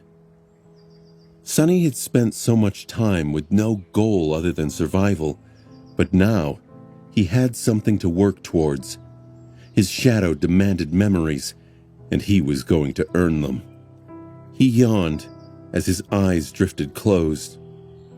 Come sundown, he was going to find more food for his hungry shadow, no matter the cost. Sonny woke up from the oppressive feeling that drowned the whole world. The sunset was drawing near, and with it, the abyssal shadow of the Crimson Spire had once again fallen on the cursed city. The distant spire could be seen from anywhere in these somber ruins, looming over the forgotten shore like an eternal dark omen. It was cyclopean and unimaginably high, with its roots growing from the endless sea of crimson coral and its peak lost somewhere beyond the veil of gray clouds. In these past few months, Sonny had gotten accustomed to its presence and learned not to pay it any attention. Thinking about the spire was a sure road to madness. After all, somewhere inside that inconceivable structure lay their only hope of ever returning home. And hope was a poison. Yawning, Sonny stood up and stretched his arms. His good mood, which he had momentarily lost to memories he would rather keep buried, was already returning. Now that he had some time to put the events of the previous night into perspective, he understood even more clearly how amazing his luck had been recently. The acquisition of the Stone Saint and her following transformation into a shadow was nothing short of miraculous. It looked like his life was about to change for the better. However, Sonny had to think things through thoroughly. He was in uncharted waters in regards to how to cultivate his pet monster. The initial excitement he felt after realizing the Stone Saint was capable of consuming memories to collect shadow fragments was gone. In its place, there was now a series of uncomfortable questions. Sonny had spent somewhere around 6 months on the Forgotten Shore. In all this time, he had only been able to collect 3 memories that were suitable to feed to the shadow, giving her a mere 6 shadow fragments. With the current speed of progression, he would have to wait for 16 full years to see his labor bear fruit and find out what exactly was going to happen once the Stone Saint had accumulated all 200 shadow fragments that the runes demanded. Even among the elites of Gunlog's army, there was no one who had survived on the Forgotten Shore for more than 10 years. The king of the castle himself had only been here for 8, and only lived that long in large part due to luck. Granted, Sonny's battle ability would grow dramatically once the Deadly Stone Knight was added into the equation, but still, it was too long. He had to think of something. While he was doing the math, Sonny's eyes fell on the iron chest that stored his painstakingly accumulated fortune of soul shards. Distracted, he froze for a few moments, then hesitantly approached the chest and stared at its lid. By the standards of the Forgotten Shore, he was an incredibly rich man. His fortune could buy him a lot of things in the castle, from comparatively simple to increasingly rare and hard to come by. Some of the things that could be easily bought in that pit of despair, he didn't even want to think about. What interested him the most, however, was the possibility of acquiring a large amount of memories. Powerful memories with useful enchantments were not cheap. They were extremely expensive, but he didn't really care about the quality. Since the Stone Saint could get the same amount of fragments from the most useless of memories, all he needed was quantity. If he were to spend all of his shards, her power would instantly leap by a considerable amount. In the future, he would be able to cultivate the shadow at double the speed too. Half of the materials coming from the memories he would be acquiring from slaying monsters, the other from the memories he would be buying with the soul shards the monsters had left behind. That would potentially reduce the overall time frame to a somewhat sensible period.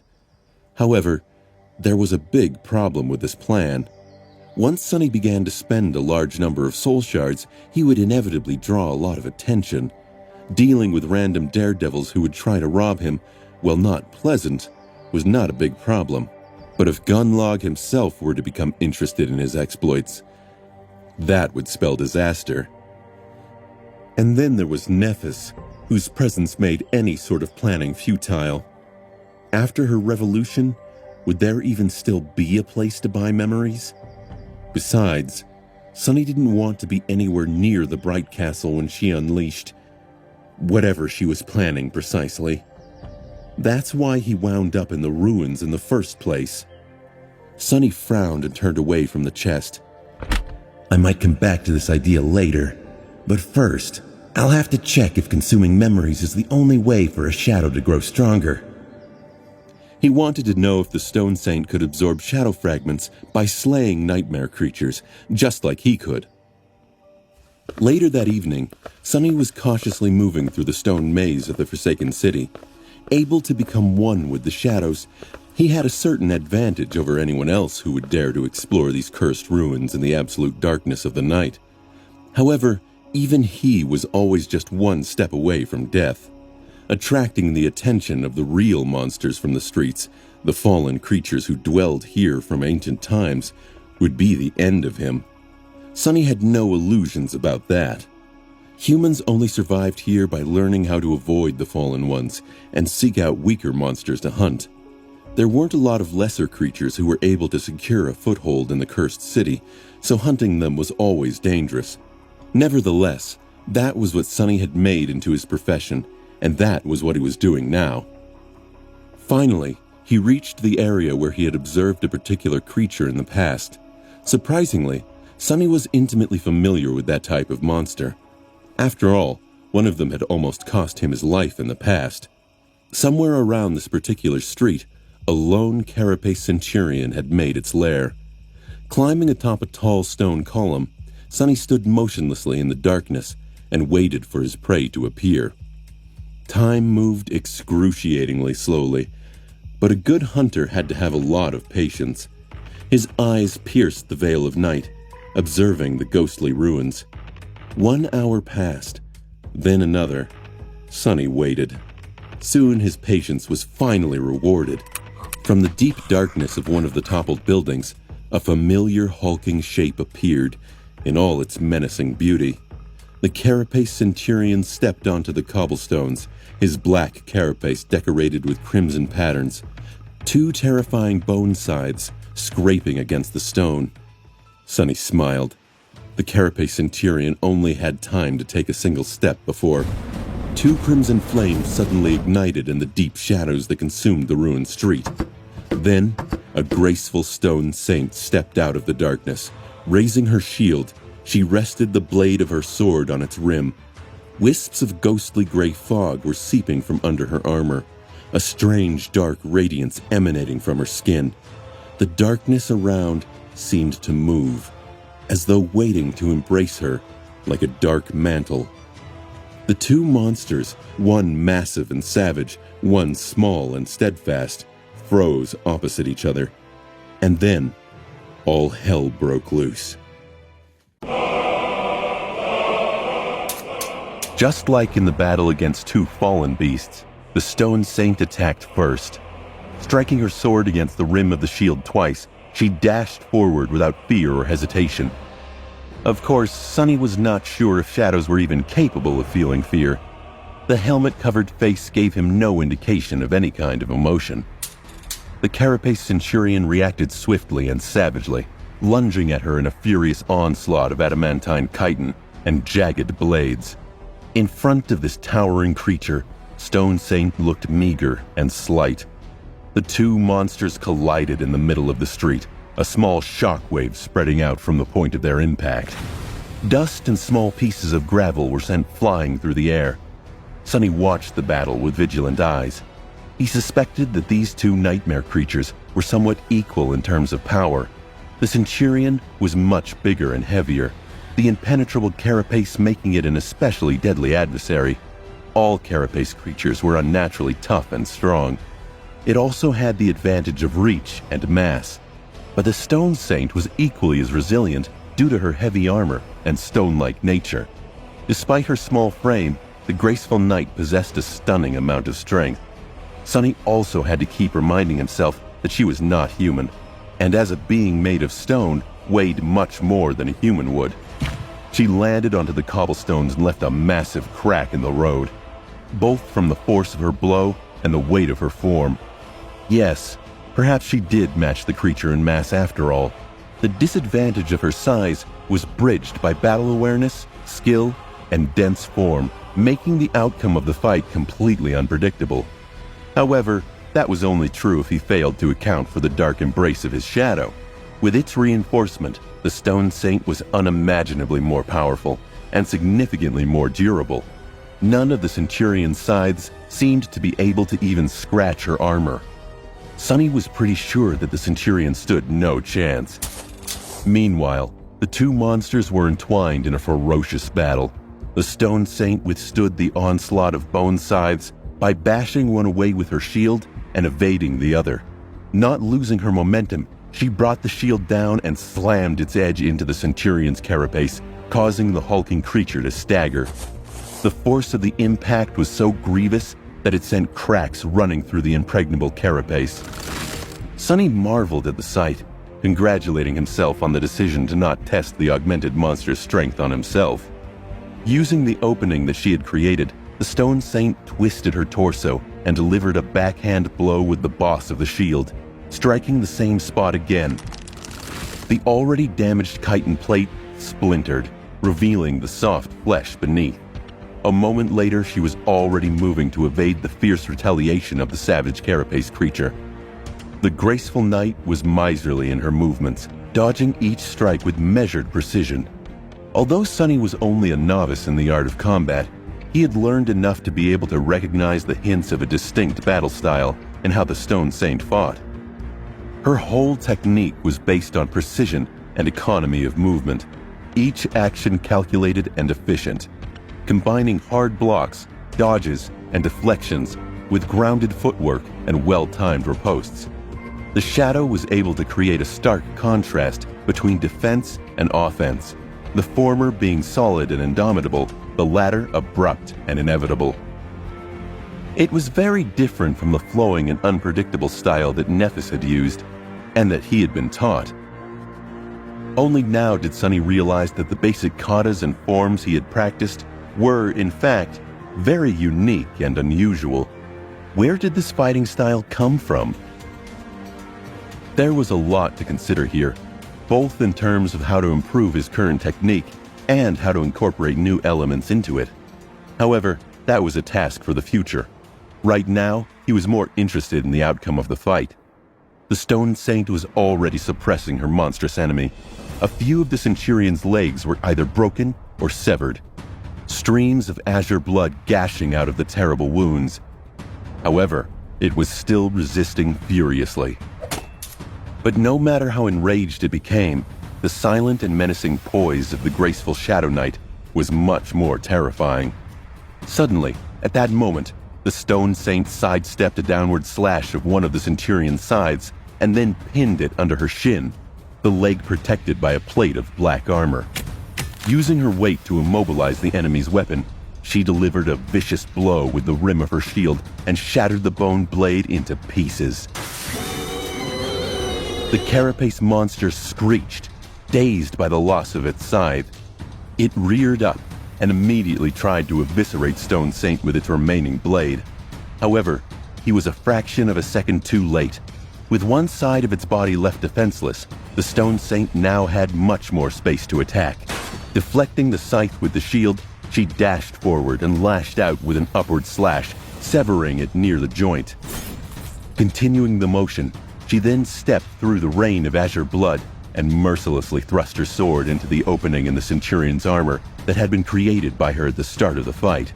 The stone blade pierced through the flesh of the monster and devastated its spine. The force of the blow was so immense that the tip of the sword broke through the chitin on the Centurion's back. Pulling the sword out of the dying creature's body with one sharp motion, the Stone Saint shook the blood off the blade. Then she indifferently stepped back and froze, seemingly turning into a dark, motionless sculpture. Only the crimson fire still burning in her ruby eyes betrayed that the shadow was alive. Sunny held his breath, waiting for the spell to speak. Soon, he heard its faintly familiar voice. You have slain an awakened monster, Carapace Centurion. Your shadow grows stronger. Slightly disappointed, he summoned the runes and checked the number of shadow fragments in his possession. Shadow fragments, 307 out of 1,000. 93 left to 400, he thought automatically. Then, just to be sure, Sunny glanced at the description of the Stone Saint. Shadow fragments, 6 out of 200. So, just like with the echoes, the kills performed by the shadow benefited her master instead of the monster herself. It seemed as though consuming memories was truly the only way to feed the Stone Saint. Sunny frowned. Well, that complicates things.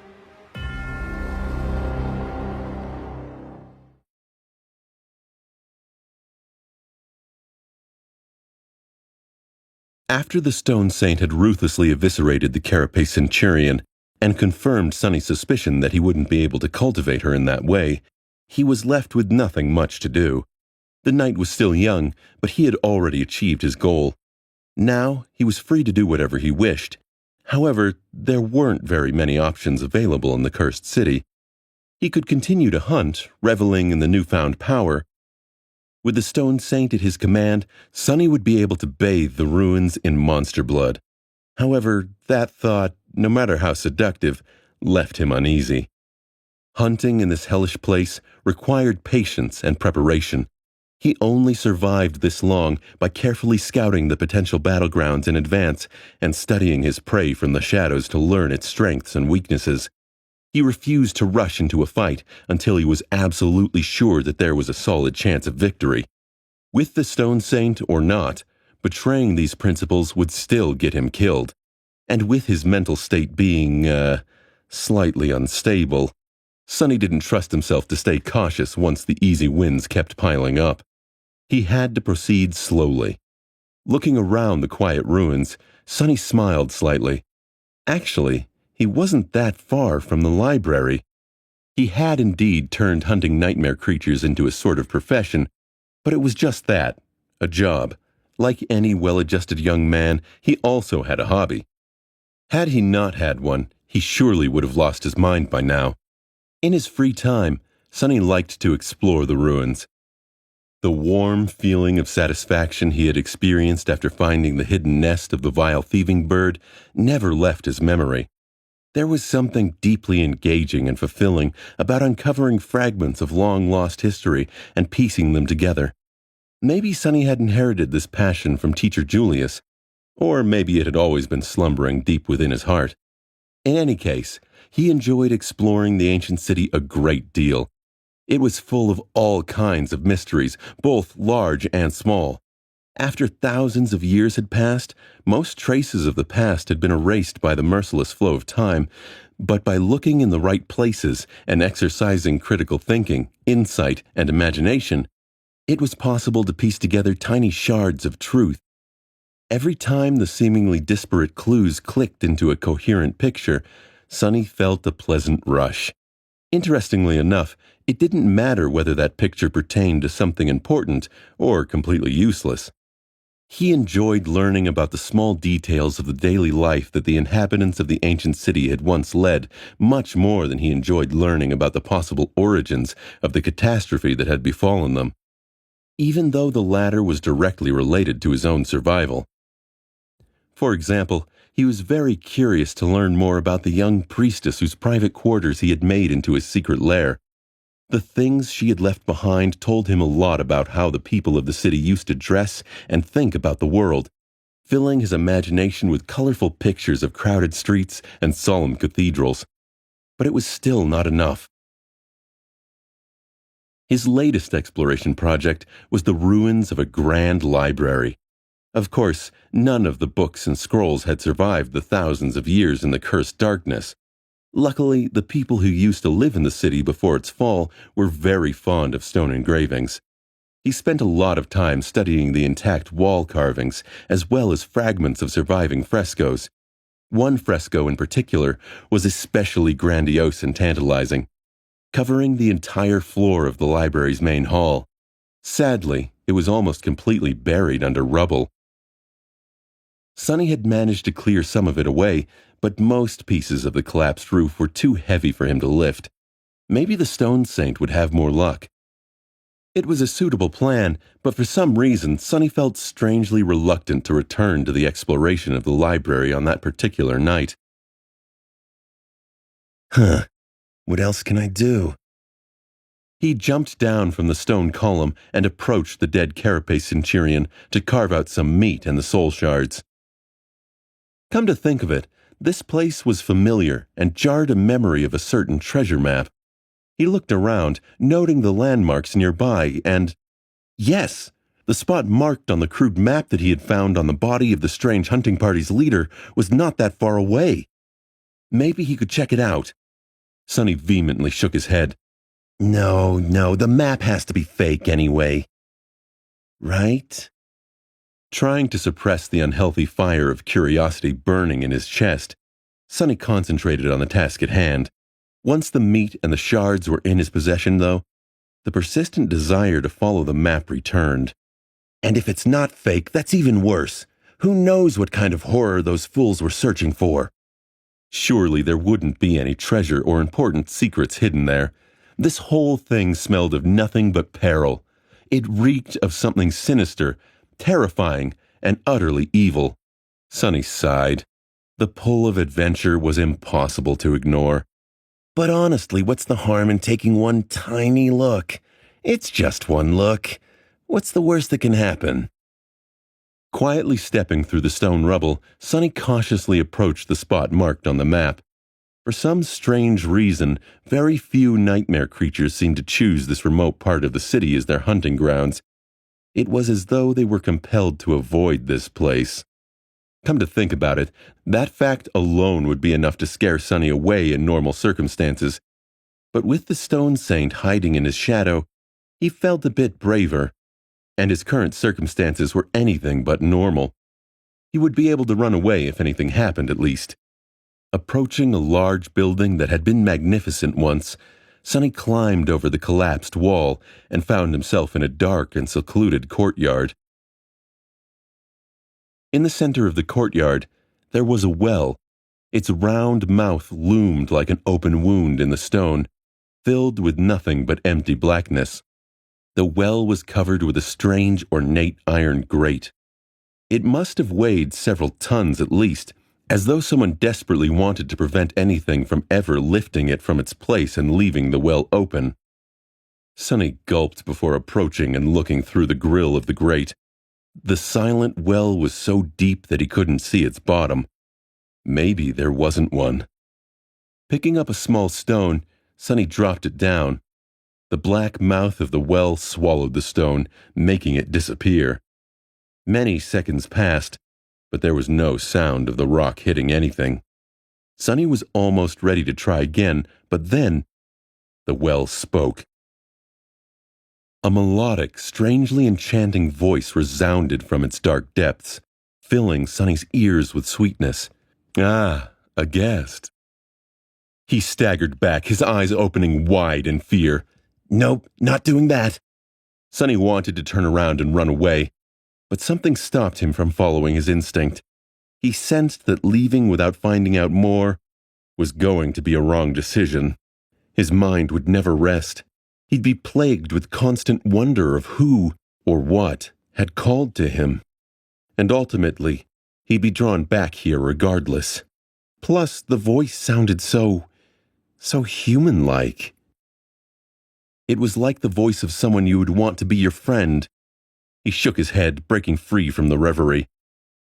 What were those damn fools up to? What are they doing there in that damn castle? I need to warn Nephis. No, wait. I don't care about Nephis anymore. I'll try to understand what is going on here, but if there's any sign of danger, I run. Gritting his teeth, Sonny forced himself to stay still. A moment later, the well whispered, "How wonderful. I haven't been fed in a long, long time."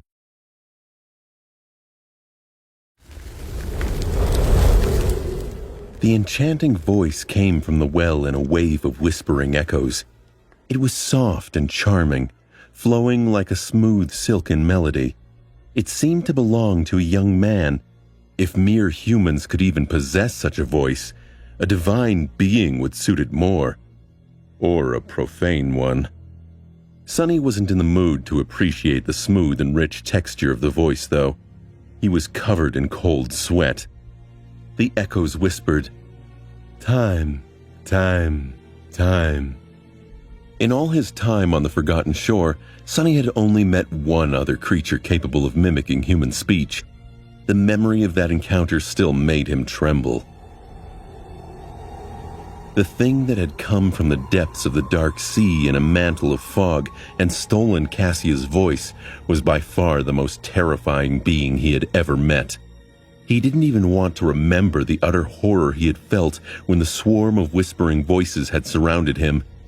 On that night, Sonny had only been able to keep his sanity intact because of the blind girl's timely warning. He had only survived the meeting with the creature that possessed a human voice by keeping his eyes tightly shut. And now, here was another. Why were those hunters searching for this ancient horror? Those men must have had some plan for this creature. Why else would the map lead them here? Sonny simply had too little information. That's why Sonny forced himself to stay still, despite the fact that every instinct in his body screamed for him to run away. Instinct was not always the best advisor. Humans possessed intelligence for a reason, or so he hoped.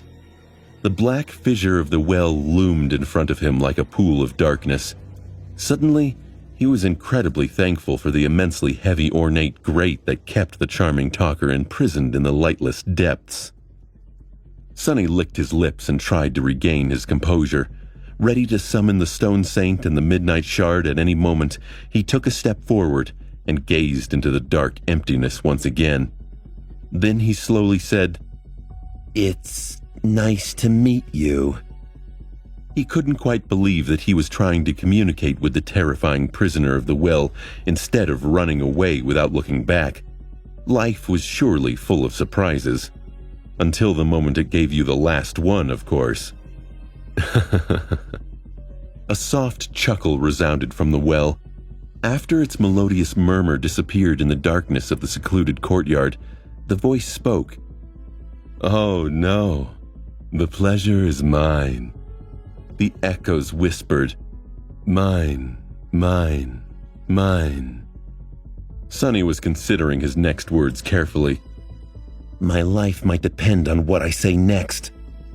He couldn't help but remember old fairy tales about terrible monsters that liked to play riddles with lost children. One wrong answer, and the children were devoured, never to be seen again. Was he going to end up in similar danger? He still had time to turn back. But before he could ask his question or make the decision to retreat, the thing in the well spoke again. "So, are you guys going to feed me or not? Not to offend anyone, but lately you've been very tardy. I have been sitting here on my lonesome for 3 days already. Or have you decided to try something new?" Sonny blinked. What? That wasn't exactly what he expected to hear from the mouth of an ancient evil. The thing sounded so casual. He was almost tempted to believe that it was human. No, that thing isn't human. It's trying to fool me. I'm smarter than some dumb trick. Sonny forced himself to remain vigilant. What did he know about how primordial evils were supposed to talk anyway? If it was able to steal the knowledge of human language from his head, it would surely be able to steal some other things too. While Sonny was trying to comprehend what was happening, a few seconds flew by. The voice waited for a bit, then spoke again. "Oh, I see. So we are going with starvation now. Well, I have to give you guys some credit. This is your best idea yet. Sadly, it won't work. Do you even know what type of diets we trainees have to follow to debut? I guess not. Actually, I have to thank you. This is a great opportunity to work on my figure." The echoes whispered, "Figure, figure, figure." Wait, what? Sonny stared into the well dumbfounded. His eye twitched. Don't tell me that there's just some guy sitting on the bottom of that damn well. How could his voice sound so enchanting? Feeling like the world suddenly stopped making sense, he rubbed his temples, then asked in a strange tone, Who are you? The well fell silent. Sonny tried to remember what the charming voice had told him before. Something about not being fed in a long time. It surely sounded ominous and creepy in the moment, but if he looked at it a bit differently, if the group of hunters he lured to their deaths had been on their way to deliver food to a prisoner, then that would explain why the poor guy had to skip a few meals. But why would they keep someone imprisoned in this remote area of the ruins, and with such a heavy grate? Meanwhile, the voice spoke again. This time, it sounded tense. "Wait, you're not one of the... You're not... Oh gods." Sonny covered his face with his hand, realizing what was going to happen next. "Oh gods, it's not a human. Oh heavens, I'm going to die. Those damn fools finally got me killed." From the perspective of a sleeper locked inside a well in the middle of the ruins, Only two types of beings could come here to find him, either his captors or nightmare creatures. Sonny revealed that he wasn't one of the captors by asking his last question, which left only one other possibility. The fact that he came to the well during the night alone and not using anything to light the way only made the conclusion easier to make. Wait, it speaks. Oh, gods, I've only ever heard of one other creature on the Forgotten Shore that can mimic human speech. No, not like this. Damn, he really does have a nice voice. It's beautiful, even when full of despair. Huh. What? It's just a voice. Why am I so enamored with, Why was he so desperate to hear a human voice? Why? He was doing fine on his own. Great, even. Better than ever. Focus on the task. But what exactly was the task anymore? Sonny had never expected to find a human at the end of the crude map. What was he supposed to do now?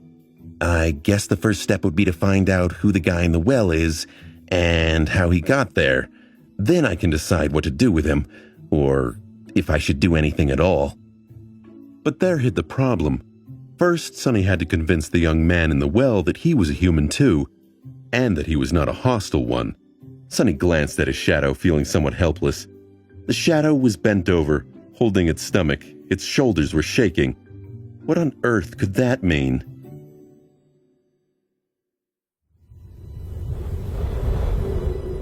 Sonny could really understand how bad the situation looked from the perspective of the young man with a beautiful voice.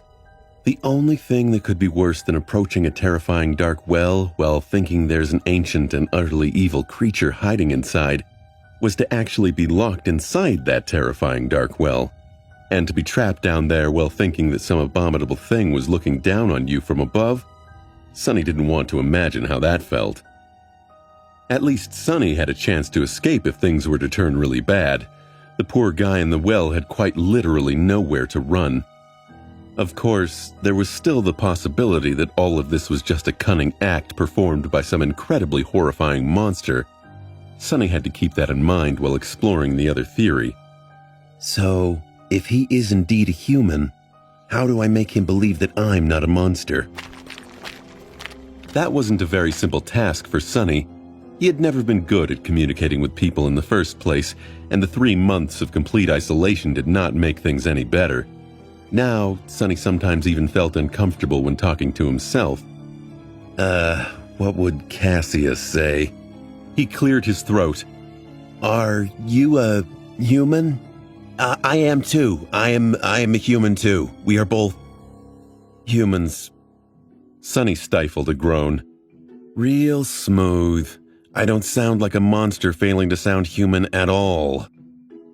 After that abhorrent attempt, Sonny wouldn't be even surprised to find out that he was not, in fact, a human.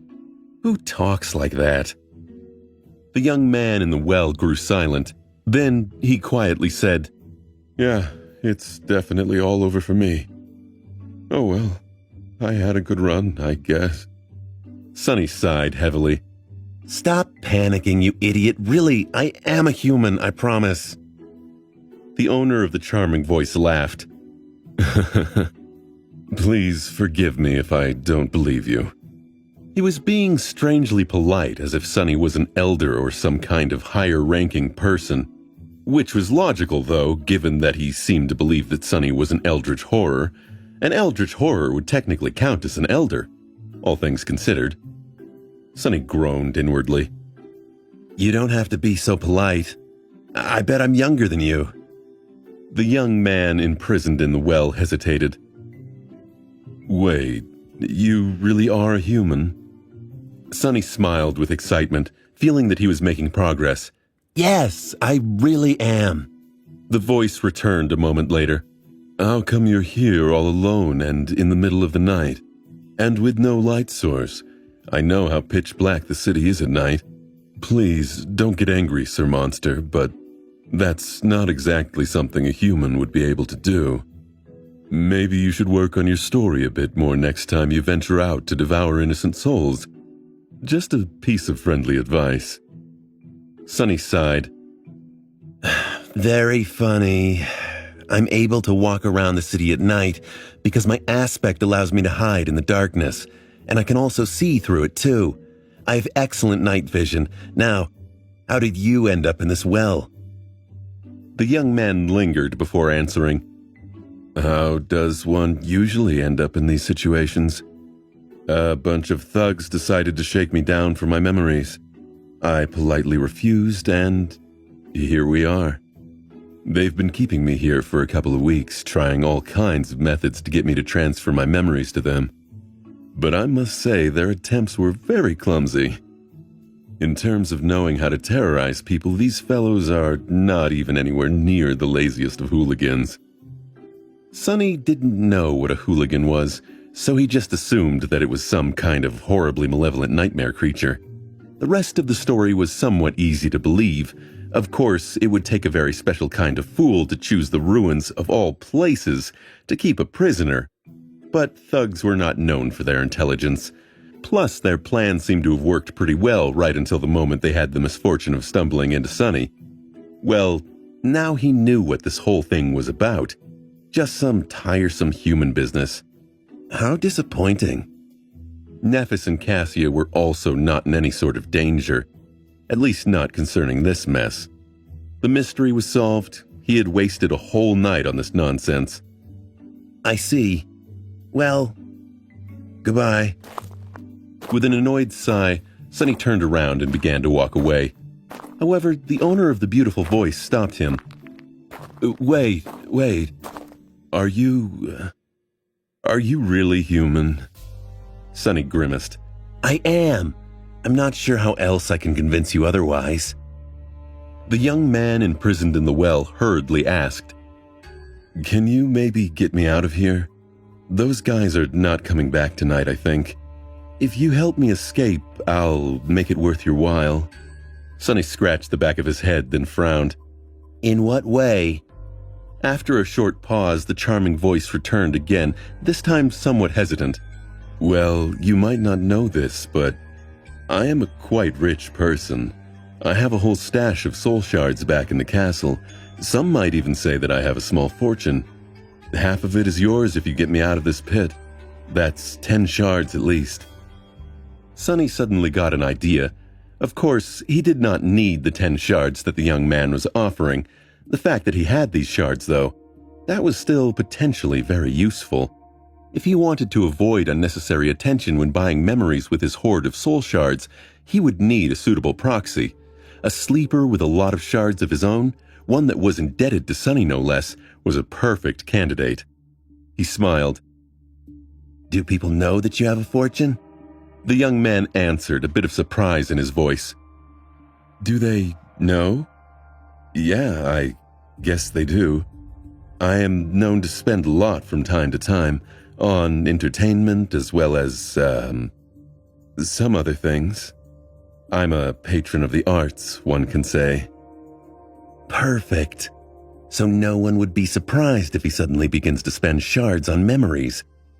However, there was a small problem. Sonny could remove the grate, but he had no way of helping the poor guy climb out of that imaginably deep well. Even if he were to use the prowling thorn, he doubted that the invisible string would reach that far. Its maximum length was not that impressive. And he certainly was not going to climb into the creepy well himself. Plus, he still held a bit of suspicion about the charming young man's identity. He was almost certain that he was human, but the remaining tiny bit of doubt was enough to make his paranoia ring the alarm. After hesitating for a bit, Sonny asked, "What's your name?" The melodic voice answered, "It's Kai." Sonny sighed. "Well, Kai, I don't know how to tell you this, but unless you can fly, I won't be able to help you escape." The young man grew quiet. After a long pause permeated with deathly silence, he then said in a strange tone, "I can." Sonny blinked. "What?" Did he hear wrong? No, that was unlikely. Maybe Kai was just willing to say anything in his desperation to escape. The prisoner of the well chuckled. "I can fly. That's my aspect ability."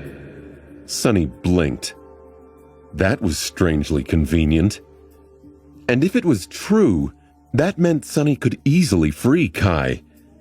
The question now became, did he trust him? Was this some devious trickster, or a young boy in need of aid?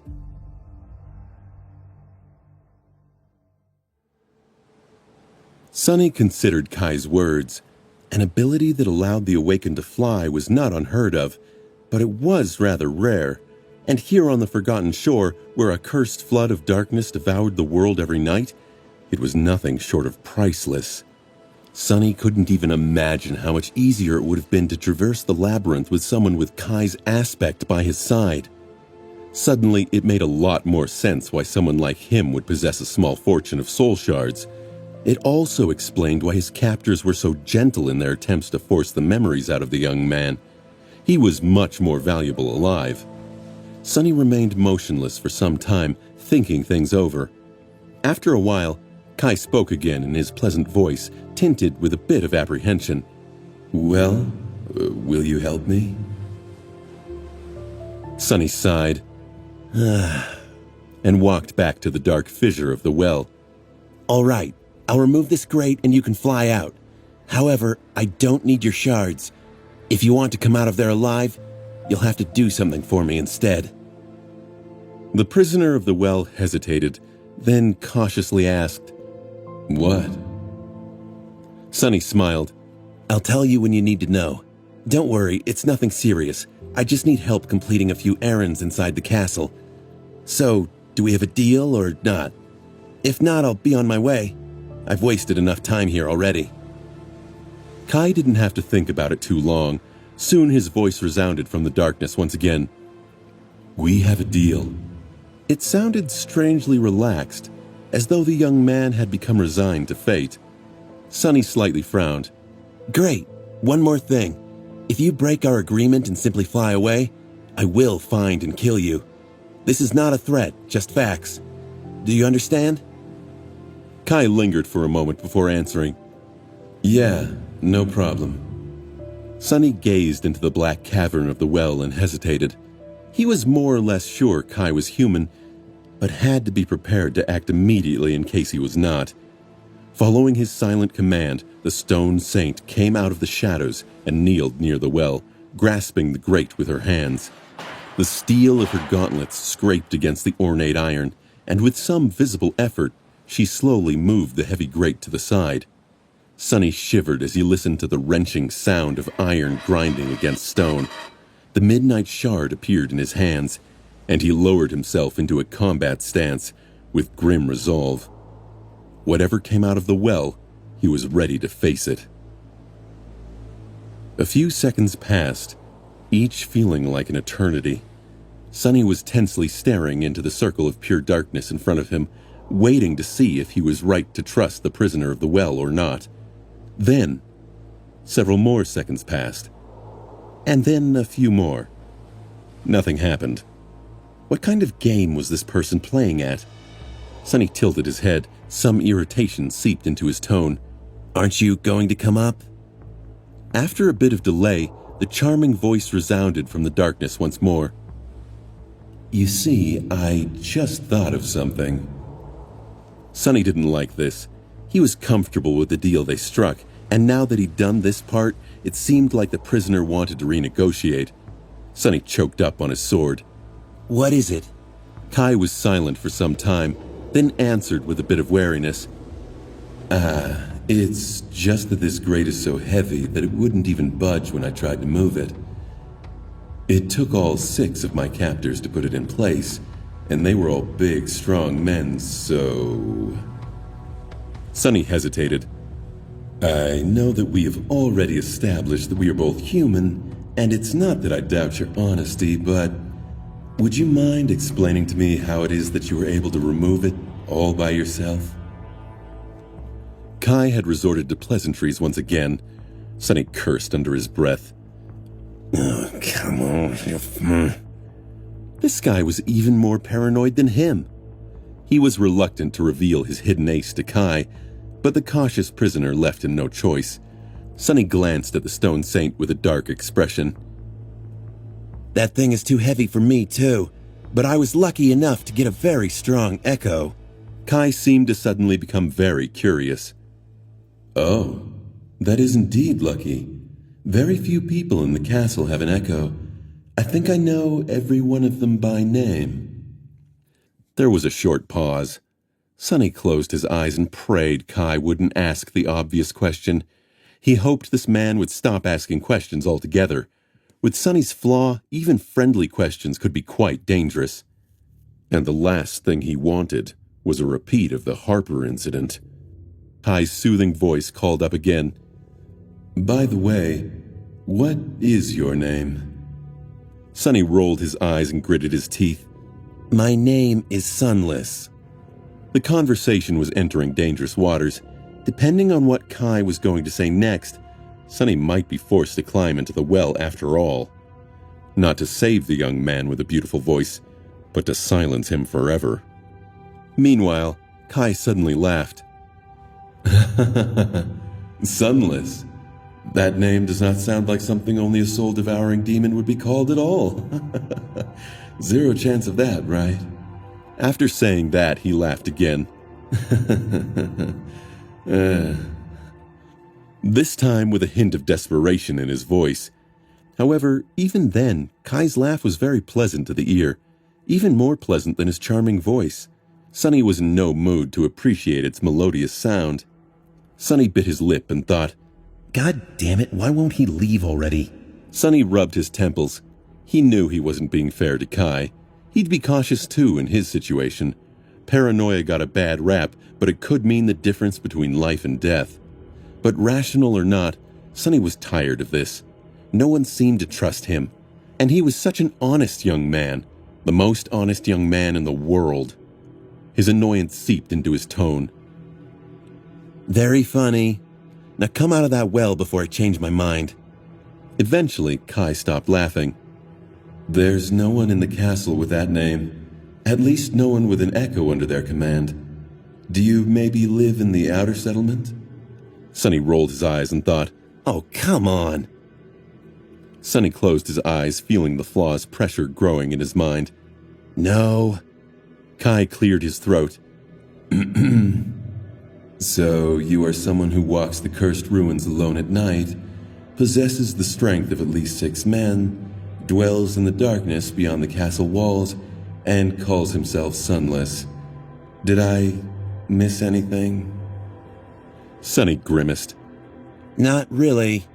For a few moments, there was silence. Then, the prisoner of the well said, with a voice full of dark humor, "Would you climb out of this well to meet a creature like that?" Hidden in the darkness of the cursed night, Sonny smiled with a bit of menace and said, "If I was in your shoes, I would. And I think that you should do it too. Do you know why?" After a small pause, Kai asked with sincere interest, "Why?" Sonny stopped smiling and allowed a cold indifference to trickle into his voice. "Because I can put that grate back any time." Without waiting for Kai's response, he ordered the stone saint to move the grate a little. A moment later, the horrid sound of iron scraping against stones invaded his ears once again. Almost immediately, the prisoner of the well changed his tune. All right. Wait. Stop."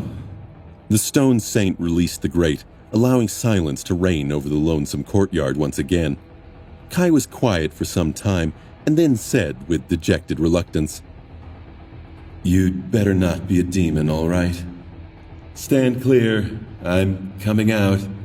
And then came the whooshing of wind up the well. Sonny braced himself for whatever direction this interaction might take. Maybe he'd found an ally, but most likely, with his luck, he may have just released his own worst nightmare. Sonny felt a soft breeze lightly caress his cheeks, and then something moved in the darkness of the well.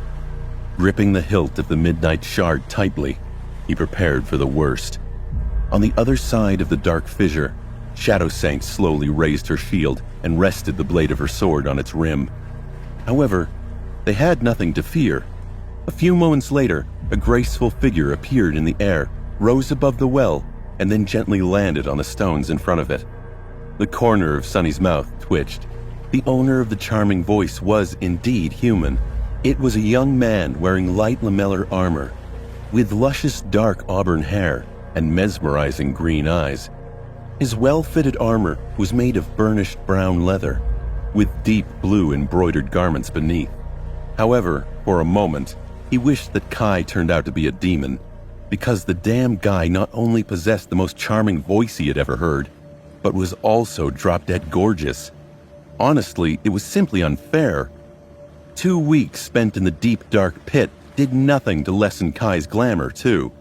He was tall, slender, and incredibly handsome. His face was small, perfectly shaped, and beautiful, with high cheekbones and flawless ivory skin. His green eyes were nothing short of electric, and his lips were soft and full like... Sonny tried his best not to get distracted. He internally chastised himself. What am I thinking?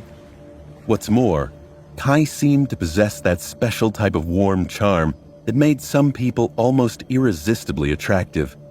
Sonny wouldn't be surprised to find out that droves of girls simply fell at Kai's feet every time he happened to casually walk by. Perhaps a few guys, too. Even worse still, the bastard looked like a genuinely nice person, without the smallest trace of arrogance or entitlement on his pretty face. There were playful sparks of humor hiding deep within his eyes, and one could be sure that when Kai smiled, cute dimples would appear on his cheeks. You couldn't even hate the damn guy if you tried, and Sonny was kinda trying. In short, Kai was the most beautiful person Sonny had ever seen. Even compared to other Awakened, he looked like one of those screen idols that people love to obsess over, only somehow even more attractive in person. Sonny glanced at himself, feeling a strong desire to grind his teeth in outrage. He thought, well, this is just a cruel injustice. Simple as that. Meanwhile, Kai noticed the Shadow Saint's burning ruby eyes, which were the only source of light in the absolute darkness of the night, and flinched back with a paled expression on his face. Oh no, it is a demon after all! Sonny got distracted from his self-pity and blinked. His voice sounded somewhat spiteful. I'm behind you, idiot. Kai froze, then slowly turned around to face him. Sonny didn't fail to notice that the young man held one of his hands out, obviously ready to summon whatever memory he used as a weapon. Blinded by darkness, Kai couldn't see him, of course. Sonny's insecurities whispered in his ear. Well, good. Let's not let this fellow know that I'm not as, good-looking as he is for a few more moments. Pretending to be perfectly composed, Sonny kept his voice calm. Haven't I told you that I had an echo? It's her over there. Well, sort of. That is to say, those aren't my eyes. The handsome sleeper hesitated for a few seconds. A look of confusion and curiosity flit across his face. Sunless?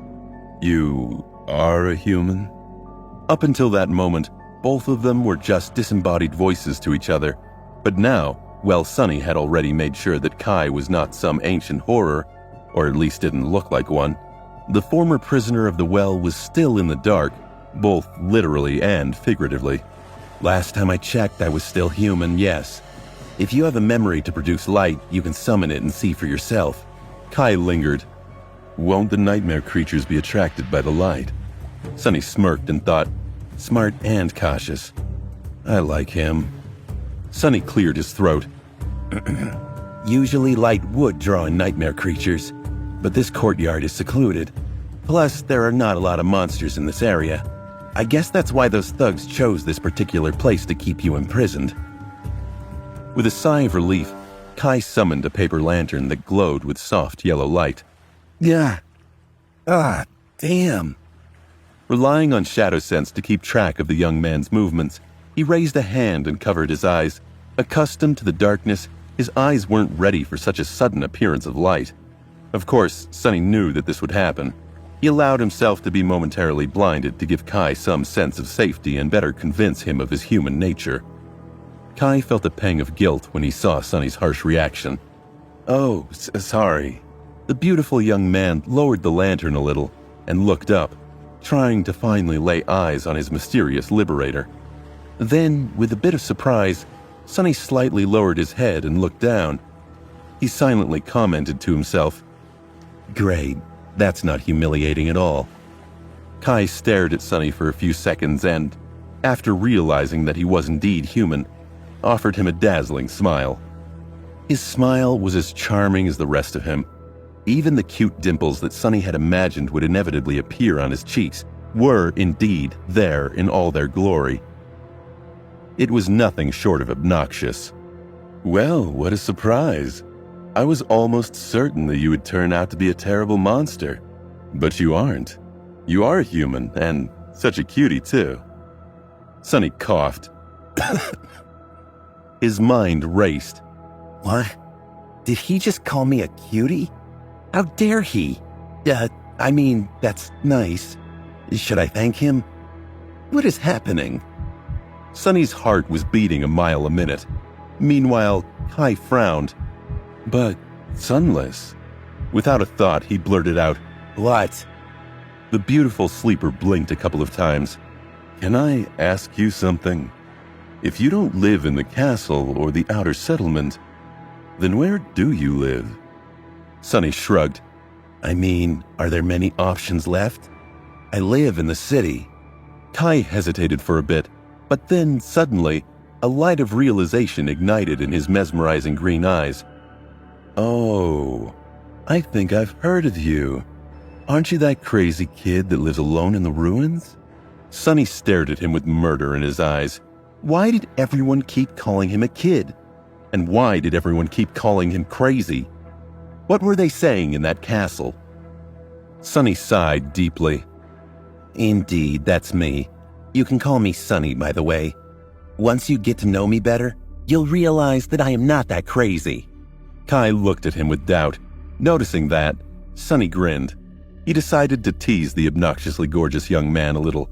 Of course, with the limitations of his flaw, that was going to require a bit of finesse. Sonny let too much enthusiasm drip into his voice. And I don't live alone. I have plenty of creatures to keep me company. You might even call them my friends. There's a talking rock that sometimes tells me to do stuff. There's also my shadow. It has a lot of interesting opinions. He stared at Kai with a sincere smile. When the young man's handsome face became a little pale, Sonny laughed. Gee, relax, man. I'm just joking around with you. Then he looked down at the shadow, and his tone grew angrier. They're not my friends. I actually can't stand that rock. And the shadow and I barely talk these days. Sonny smiled over at Kai, but he didn't get the reaction he desired. His cheeks turned bright red, and he was relieved it was hidden in the darkness. Maybe he was crazy. Had he completely ruined Kai's impression of him already? God, he hated his stupid mouth sometimes, and he prayed the man didn't think he was insane or dangerous. Perhaps joking around with Kai was a bit cruel, but Sonny was annoyed by how ridiculously good-looking the other sleeper was. Plus, he had not talked to another human in such a long time that his already lacking communication skills had become truly rusty. Since he planned on visiting the castle soon, Sonny had to prepare himself for the inevitable moment when he would be forced to talk to strangers. Stretching his flaw to its limits was good practice. He wouldn't want to stumble into a bad situation again, not after what happened with poor Harper. The unpleasant memory soured Sonny's mood. Meanwhile, Kai was staring at him with a very strange expression on his face. Sonny cleared his throat. That comment about not being friends with my rock, it was, part of the joke, by the way. The handsome young man continued to stare, his face full of doubt. Sonny wondered, did I go too hard on this poor guy? He must have been scared out of his wits already. He's probably in an utter panic now. Who wouldn't be a bit apprehensive about meeting a madman? Yeah, maybe it wasn't as funny as I thought. Kai cautiously shook his head. It's not that. I just feel like I have to inform you about something. Sonny raised an eyebrow. Yeah? About what? Kai hesitated, then spoke in a very calm tone. It's about my flaw. I can tell when someone is lying to me. So, when you said that there's a rock that tells you what to do, I knew that it was true right away." Sonny glared at the beautiful young man with an incredulous expression. Internally, he didn't know whether to laugh or cry. "Flaw? How is that a flaw? That's a damn superpower, you despicable bastard!" Why was Kai so lucky? He had a charming voice, a tall stature, and the perfect face. Even his flaw was a damn blessing. Coincidentally, it was also a perfect counter to the better half of Sonny's tricks. If Kai had not informed him about this strange flaw of his, Sonny would have already gotten himself into really big trouble pretty soon. Luckily, the beautiful young man happened to be a very honest guy. Seeing how outraged Sonny was by this revelation, Kai kept his tone gentle. "So, Sonny, what exactly does that rock ask you to do? Do you maybe want to tell me?" Sonny reminded himself silently. "I'll have to be really, really careful and watch what I say around this guy." Sonny forced a grin onto his face. "Well, you're no fun at all. The talking rock is a memory capable of repeating words. I use it as an alarm clock occasionally, so it mainly tells me to wake up. As for that stuff I told you about my shadow being opinionated, that's also true. But you already know, I suppose. My shadow has a bit of personality due to its function with my aspect." Kai thought about it, then smiled. "Oh, I see. So it was really a joke. Very crafty. Sorry to ruin it with my flaw." Sonny scowled. "Don't you patronize me." Then he stopped, thought about something, and grew angrier. "Wait. If you can tell when someone is lying, then why did I have to spend half an hour convincing you to get out of that well?" Kai blinked a couple of times, looking innocent and hurt. "Well, how do I know if my flaw works on nightmare creatures? I've never had a conversation with one before. A person can never be too careful when making deals with ancient horrors, you know." Sonny covered his face with a hand. "Yeah, I know." Kai looked at him with concern. Sonny, are you all right?" Sonny winced at the question. He took a beat to react internally, knowing the wrong words could be ruinous here.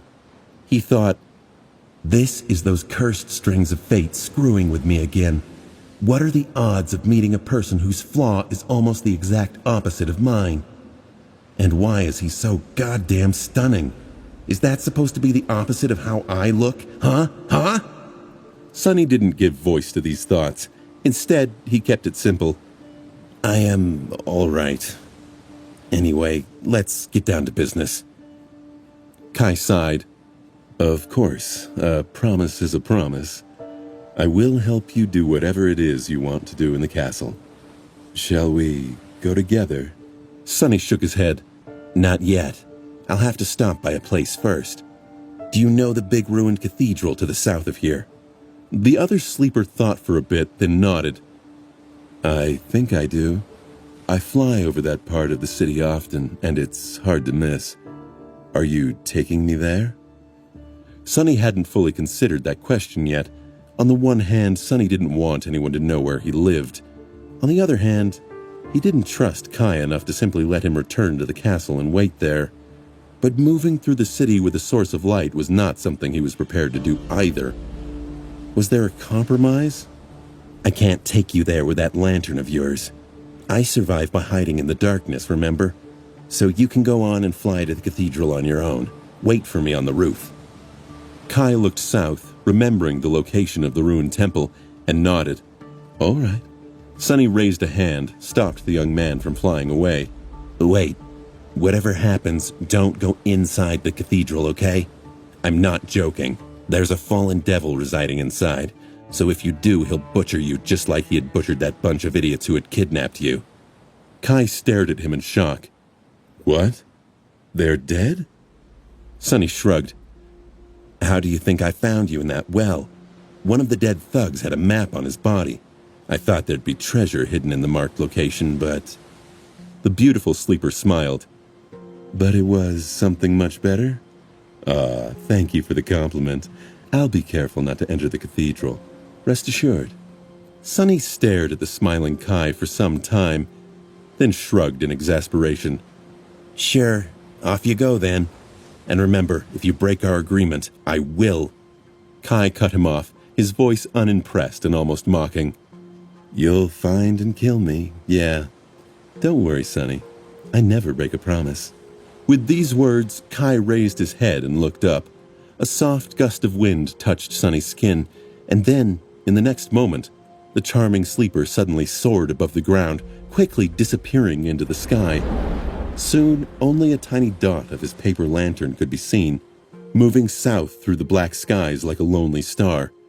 Suddenly, Sonny trembled. A cold feeling of dread grasped his heart like an iron grip.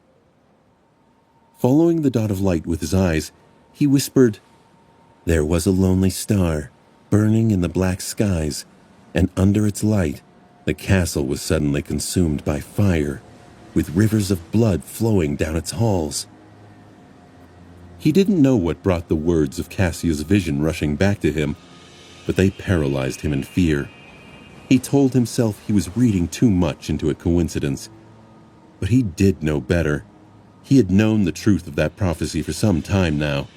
Lowering his head, Sonny licked his lips and asked the voiceless shadow in a raspy voice, Is it already starting? Like always, the shadow did not answer.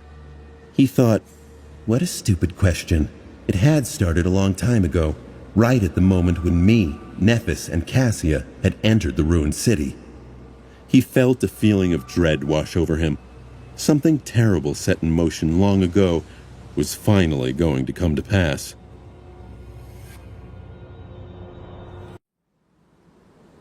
It took Sonny some time to find his way back to the cathedral. With the approach of the dawn, the nocturnal nightmare creatures grew restless and longed to nab a kill before the night ended. He had to be especially careful as he lurked through the narrow streets, keeping to the darkest patches of shadow. Even though there was no moon or stars in the lightless night of the forgotten shore, many of the monsters here had developed their own ways of perceiving shapes moving through the darkness. Their ability to see in the dark was somewhat offset by Sonny's Child of Shadow attribute, which allowed him to become indistinguishable from any shadow that he dove in. However, this wasn't a guarantee. There was always a risk some monster hunted on sound or smell, and Sonny was cautious of the fact predators may also be capable of moving in the shadows. In this cursed place, nothing was ever certain, except for danger, death, and terror. Sometime later, he climbed the familiar pillars of the cathedral and appeared on its vast roof. He spotted Kai at the edge of the roof, standing nervously. The other man was uneasy, likely not used to being out in the town while so many monsters roved the streets.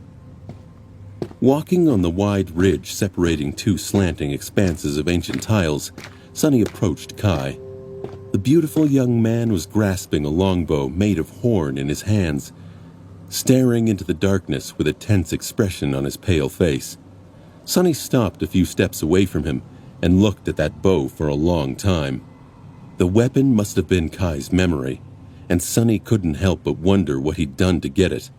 It was strange to him to even imagine someone as delicate as Kai battling a nightmare creature. To avoid getting an arrow between his eyes, Sonny decided to announce his arrival with a gentle greeting. Hey, Kai, I'm here. The archer turned around with a startled expression and raised a hand, as though trying to summon his lantern. However, he thought better of it, afraid to attract unwanted attention. Instead, Kai gulped and whispered, Lower your voice. What if that fallen devil hears us? Sonny blinked. He'd forgotten that Kai was so incredibly cautious. It was a great personality trait to have as far as Sonny was concerned. The more paranoid, the better. Sonny smiled inwardly. Relax, he won't. Kai stared at him with doubt. Are you sure? Sonny gave him a nod. Yes. He was prepared to explain the reason behind this confidence, but surprisingly, Kai immediately believed him and calmed down. That's when Sonny realized what had happened. Right, he knows when people are lying to him, which means that he also knows when they're telling the truth. And since I can only tell the truth, He can pretty much believe everything I say without the need to ask unnecessary questions. Come to think of it, that flaw of his was actually very convenient. Meanwhile, Kai cautiously looked around. The other man was anxious to get back to the castle. So, what are we going to do here? Sunny gestured at the group of shattered tiles not too far away from them and answered in a calm tone, I'm going to climb into that hole and retrieve something from the temple. You just wait here until I return. Kai's eyes widened. Are you crazy? What about the devil? What about that bastard? Sunny couldn't help but fantasize about slaughtering the damn creature for a few seconds. The day will come when he slays him. He swore it to himself daily. Pulling himself from fantasies of future glory, Sunny returned his attention to Kai. What about him? I told you I'm good at hiding. As long as I know who I'm dealing with, they won't be able to notice me unless I want them to. He had learned that first part of the sentence the hard way. Actually, it was the bastard who taught him that even concealment of shadows had its limits. That's how Sunny ended up with his insides on his outside, and in possession of this vital piece of information. Luckily, some lessons you only need to receive once to remember them forever. Kai was studying Sunny with a strange expression once more. It unnerved Sunny that he couldn't fully read the archer. What? The beautiful young man shook his head. No, it's just that. It's an awesome ability. I wish I had an ability like that, to be honest. Sunny glared at him and uttered through gritted teeth. Says the guy who can fly? Why would you want to hide your perfectly symmetrical face anyway? Tired of being ogled by love-stricken supermodels? Kai sighed. Something like that. How did you know? Sunny opened his mouth, then closed it again. He had expected Kai to take the comment as a jab, not confirm its authenticity. And then the question. How could Sunny not know? What was he supposed to say? You're the most beautiful man I've ever met. Of course I assumed people would chase you through the streets. Sunny's eyes went wide, and he knew he had to banish the thoughts from his mind, lest his flaw send them tumbling from his mouth. He couldn't lie, but he could avoid. Focus on the task at hand, and why they're here. Never mind. Wait for me here. I won't be long. Throwing a glance at the charming sleeper, he shook his head and walked over to the hole hidden behind several broken tiles. Soon, Sunny was back in his secret lair, looking around with a bit of apprehension. Sunny sighed and removed the rucksack fashioned from the skin of a monster from his back. Then he unloaded the strips of Carapace Centurion's meat onto the silver plate and walked over to the iron chest. To be honest, he really didn't want to go anywhere near the castle. The idea alone made him long to stay in this dark, quiet, familiar room forever. But he couldn't. If he wanted to make the Stone Saint stronger, he had to return to the human settlement and risk facing his fears. Whatever. I'll just go in and out. Kai will be the one doing all the work anyway. With a heavy sigh, he raised the lid of the chest and began loading his rucksack with soul shards.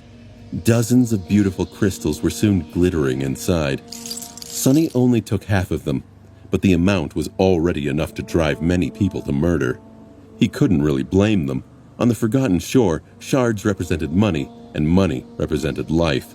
Without it, you couldn't buy yourself a place within the safety of the castle, or procure food without having to risk death in the cursed maze of the city. He imagined most of the sleepers here would kill to get their hands on a sum of soul stones like this. Not that he could blame them. Anyone would be willing to commit murder to survive. The voice in his head whispered, "Keep telling yourself this."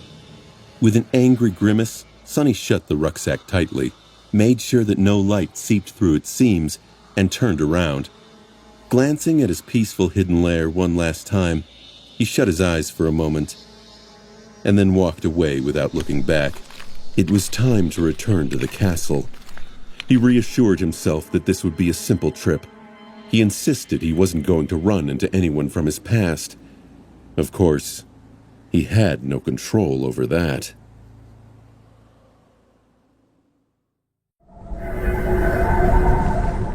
Washed in the ghostly light of the nascent dawn, Sunny and Kai were walking through the ruins of the cursed city. The night was slowly crawling away. Its retreat made one of them feel safer, while the other one grew uneasy without the familiar veil of darkness hiding him from the world.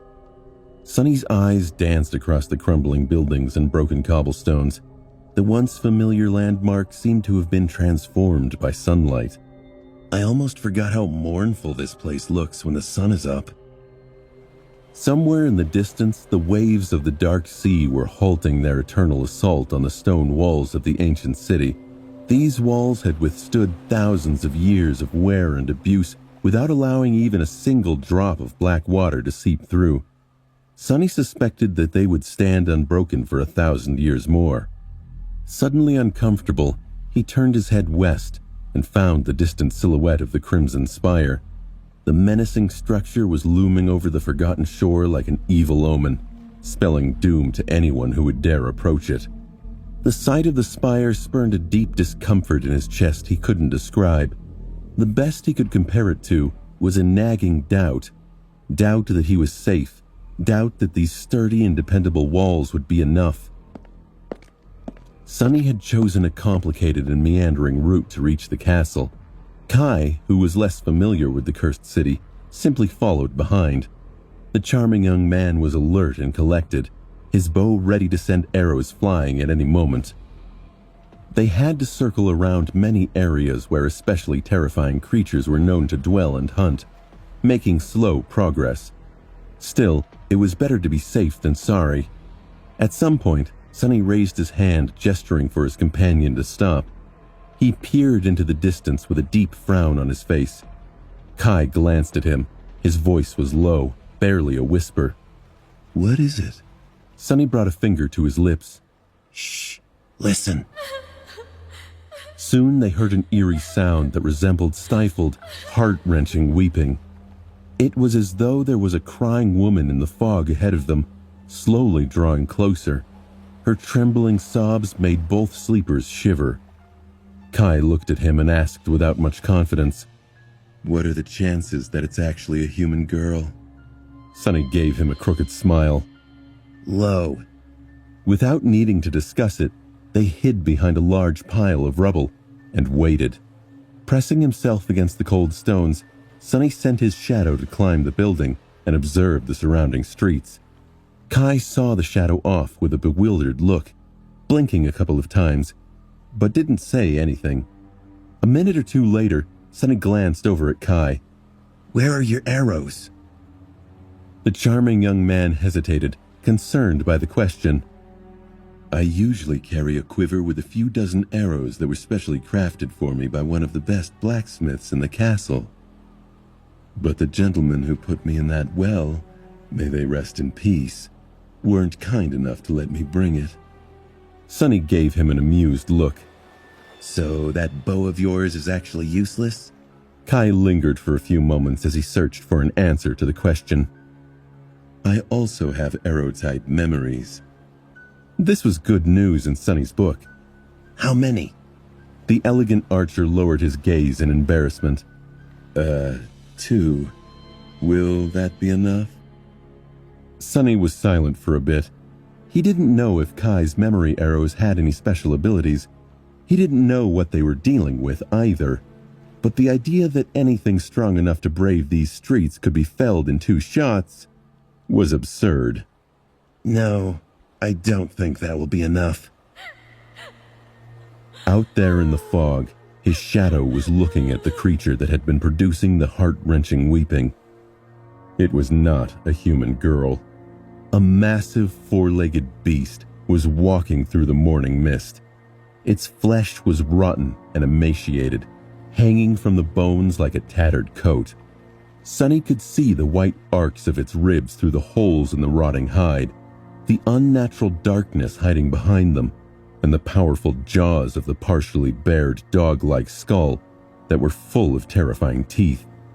One didn't have to be a genius to understand that the horrid creature was one of the fallen monsters of the ruined city. As he was looking, the beast opened its maw and produced another long, human-like sob, then stopped and listened, as though waiting for an answer. When nothing happened, It lowered its head and slowly continued on its way. Luckily, although their hiding spot was somewhat close, it wasn't actually on the creature's path. If nothing changed, the fallen monster would walk past without even noticing them. They just had to wait. We'll have to stay here for 10 minutes at least. Get comfortable. Once again, Kai didn't ask anything, simply taking Sonny's word for it. It seemed as though his strange ability to sense lies made the charming sleeper less prone to having a lot of questions, which was a wonderful quality to have as far as Sonny was concerned. With nothing to do but wait, they had a bit of time to rest and catch their breaths.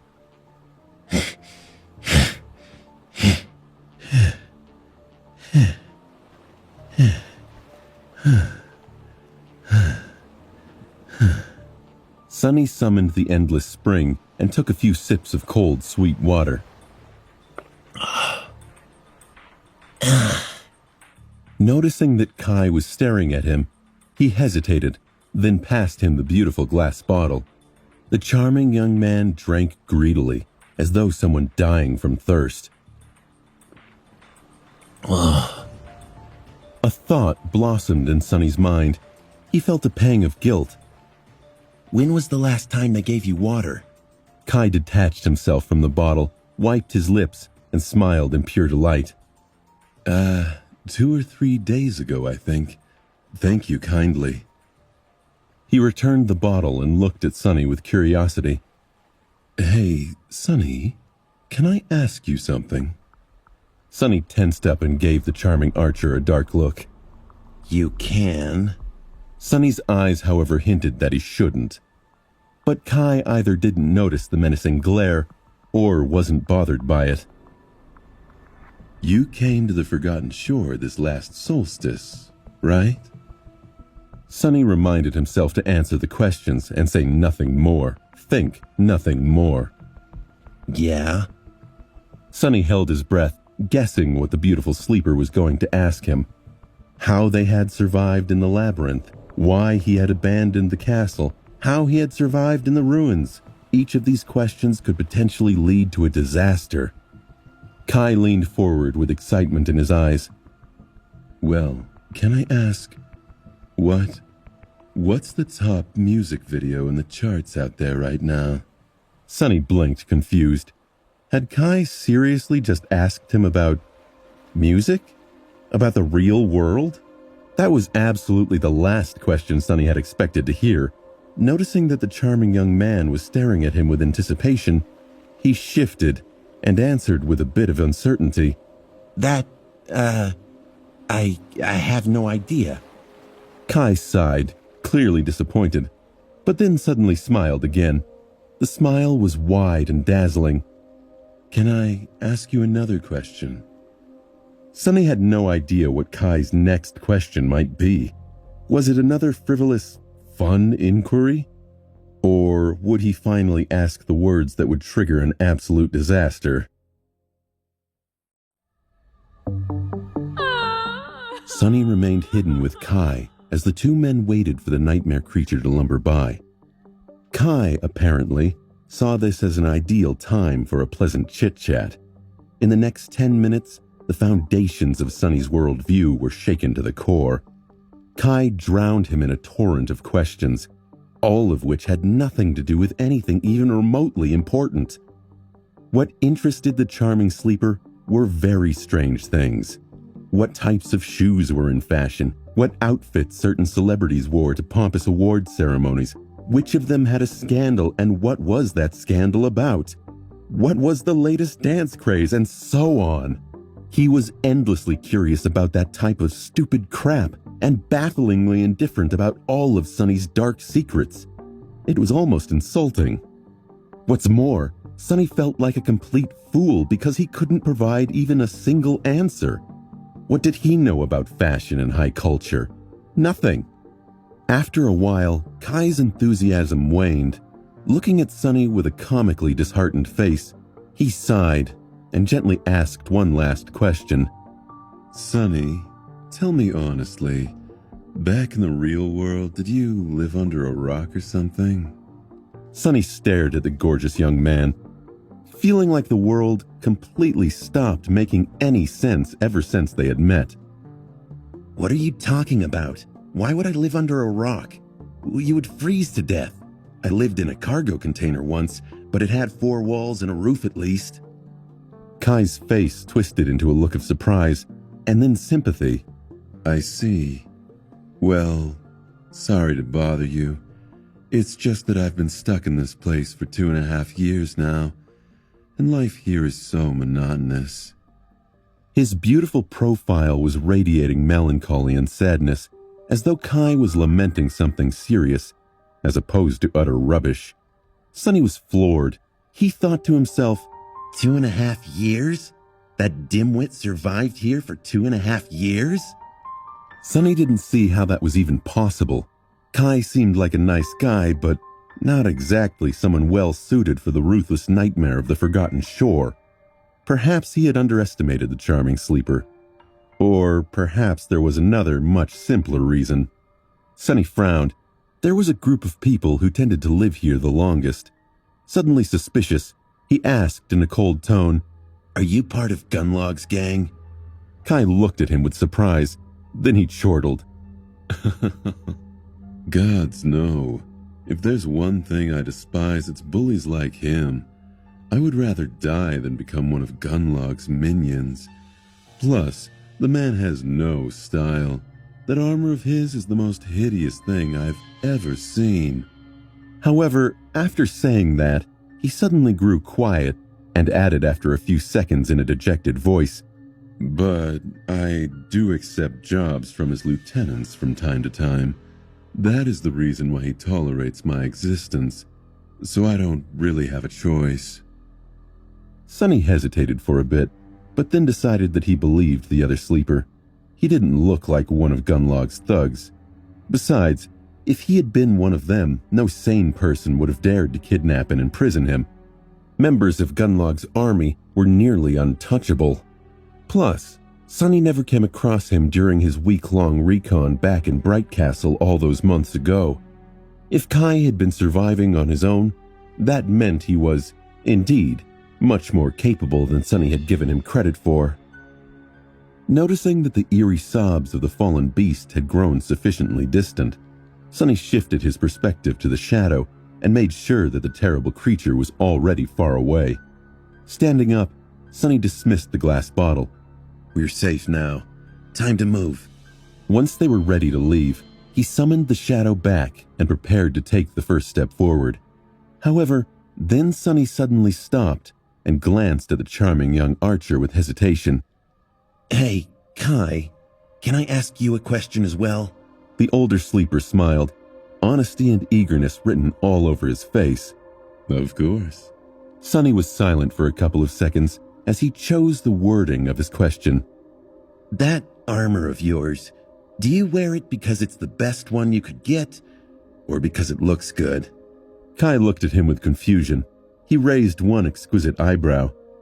I don't understand the question. Is there a difference?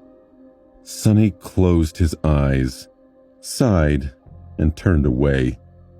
Never mind. Let's go. As the sun rose above the horizon, they went deeper into the city, slowly approaching its center. The castle stood on a tall hill in the middle of the cursed city.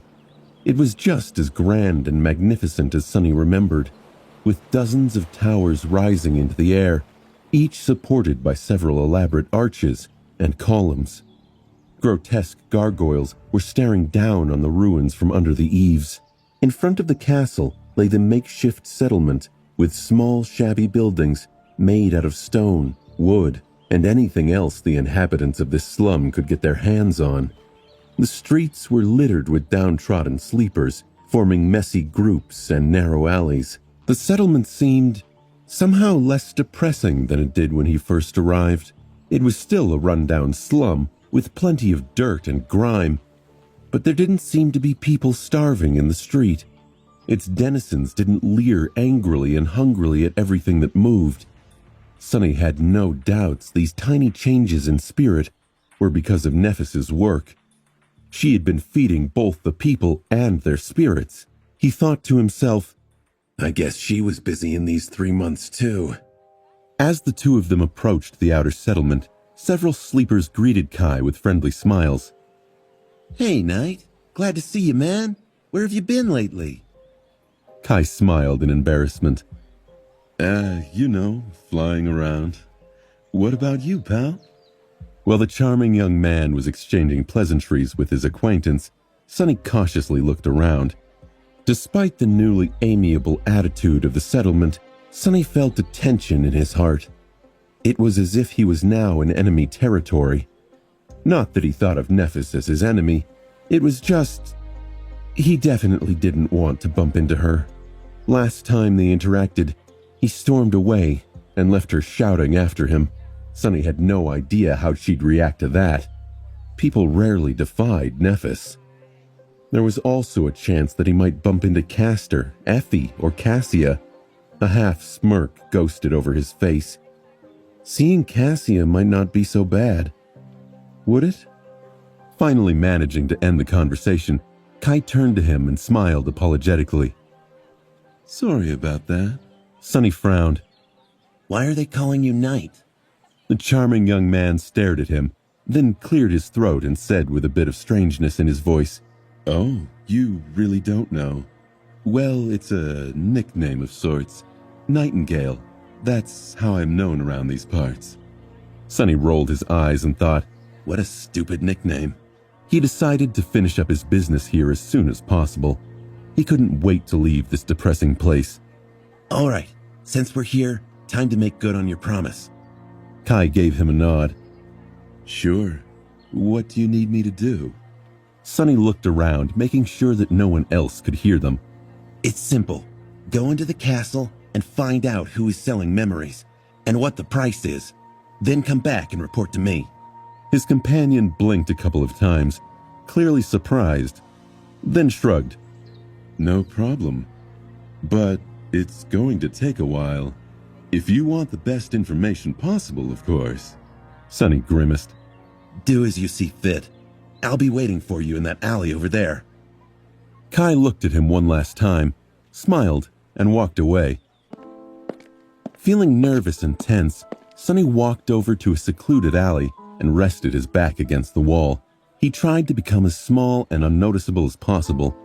Being here was making his skin crawl. Maybe his decision to come back was a mistake, after all. Maybe he should simply turn around and walk away. However, he didn't. Deep down inside, he knew that he had to take this opportunity to gather as many memories as possible, so that his echo could become stronger as fast as possible. Perhaps he would never get this opportunity again. Time slowly passed. An hour went by, then another. Kai certainly wasn't in any rush to gather the information Sonny had asked from him. Sonny was almost starting to believe that he was nervous for nothing. But then, of course, the thing he dreaded the most became a reality. A calm, painfully familiar voice suddenly resounded from somewhere behind him. Hi, Sonny. Sonny froze, feeling like a beast caught in a trap, and then slowly turned around. A strange, complicated expression appeared on his face. Forcing out a smile, Sonny licked his suddenly dry lips. Hey, Neph. Long time no see. It was the first time Sonny had heard Nephis's voice in 3 months. Her typically indifferent tone sounded pointed and icy. Maybe he was projecting, but with a few simple words, she'd made the hairs stand up on the back of his neck. Sonny wished he was back in his cathedral, or roaming the streets of the ruins where he could step back into the shadows and disappear. But instead, he was just outside the castle. Worse yet, he was in the same alleyway where they had their last fateful final conversation. How had he not noticed that when he picked this spot to wait in? It was almost too perfect and horrible all at once. But Nephis had spotted him, and it was too late for Sonny to turn and run. Responding to Changing Star's voice, Sonny slowly turned around and glanced at her, and forced out a smile. Hey, Neph. Long time no see. He tried to sound casual, but a slight tremble betrayed the storm of emotions raging in his heart. Why did she have to be here? The turmoil of their sudden meeting was exasperated by the fact of how different they looked. The past months only made Nephis appear more radiant and splendid. Her white armor was pristine and graceful, her silver hair clean and combed.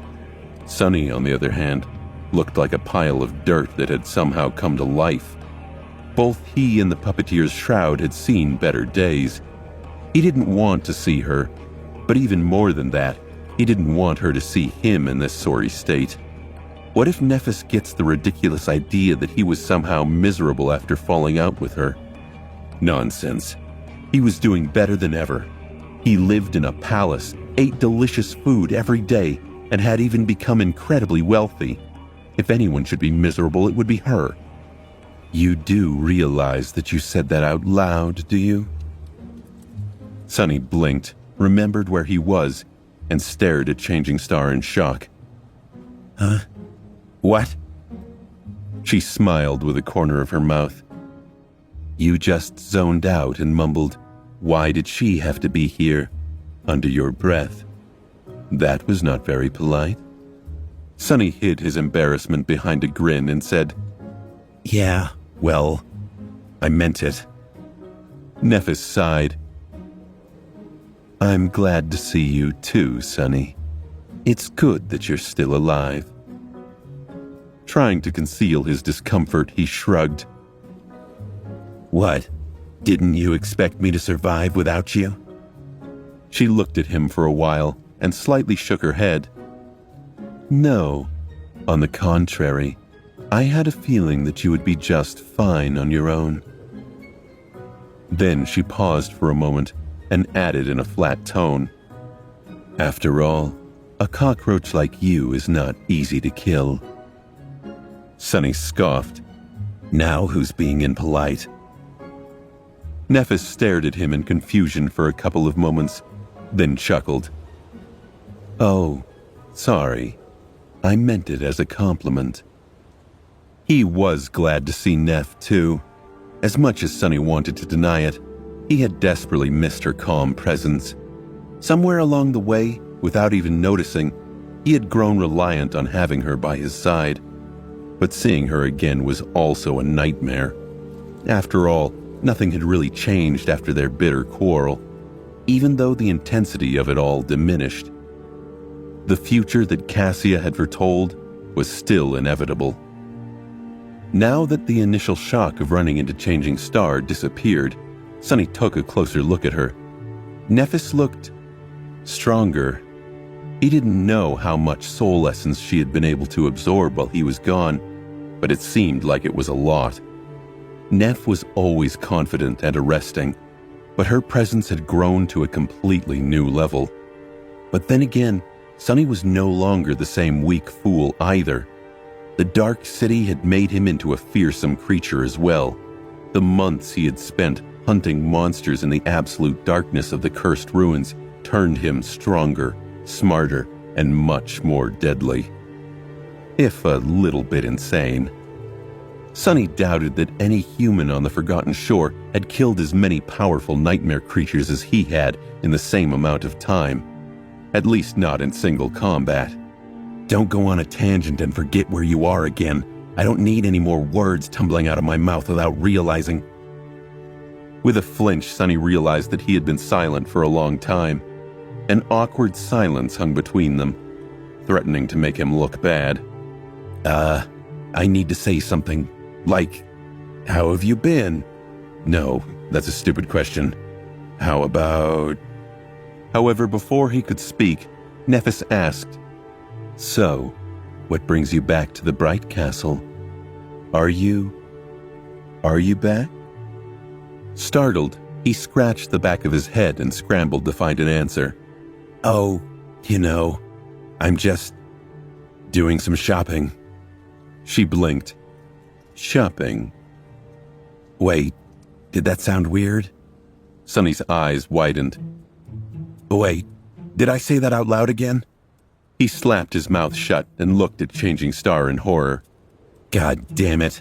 Who knew that a habit of talking to myself would be so detrimental to keeping my dignity intact? Shit, I've been alone for too long. On the ground next to him, the shadow was having a swell time basking in his anguish. It was shaking its head and dying with laughter. Several seconds later, Sonny was finally able to speak again. Yeah, shopping. I have some soul shards to spare, so I wanted to buy a memory. Or few. Nephis looked at him for a while, then said, I see. Then she turned away and asked, her voice calm and even, as always, Do you want to go somewhere and talk? Sonny's heart skipped a bit. He gritted his teeth. Sorry, no, can't do that. I'm, waiting for someone.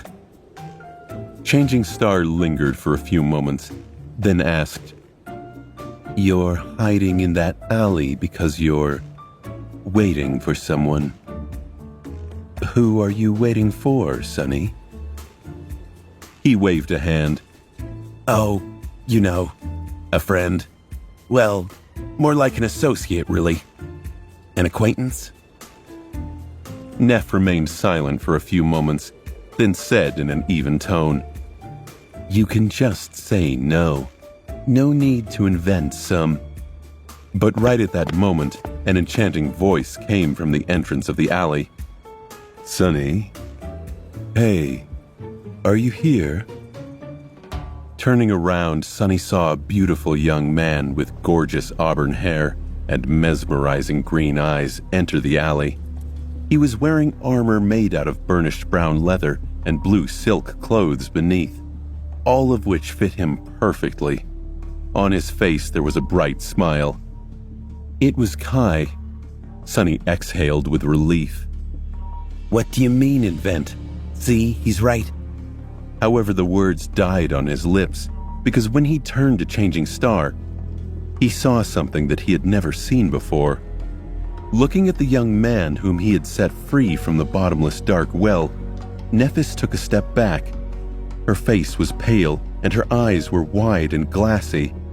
She seemed to be consumed by absolute, utter horror.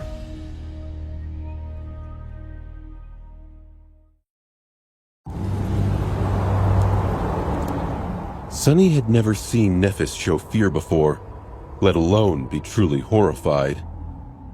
Instantly, every muscle in his body tensed, and a cold shiver ran through it. What on earth is scaring her this much? Who is Kai to her? Or what was he? She was a person who faced demons and fearsome abominations without even flinching. What could scare her so much? Had he been horribly mistaken? Was Kai an incarnation of some primordial evil after all? How could this be? But Sonny encountered creatures that could mimic human voices, and some that could shapeshift. Maybe he had been wrong. Terribly, life-threateningly wrong. Panicking, Sonny turned back to face the charming young man and outstretched one arm ready to summon the Midnight Shard. Not that it would help him if even Changing Star was scared. But to his surprise, Kai wasn't showing any signs of being an ancient terror. If anything, he was looking at him with a cute expression of confusion. A small smile curled Kai's lips. Sonny, who's your friend? No, that didn't make any sense. Not only was Sonny sure of his judgment, but he had also seen multiple people greeting Kai as though they knew him and liked him. He couldn't be a nightmare creature. He had to be human.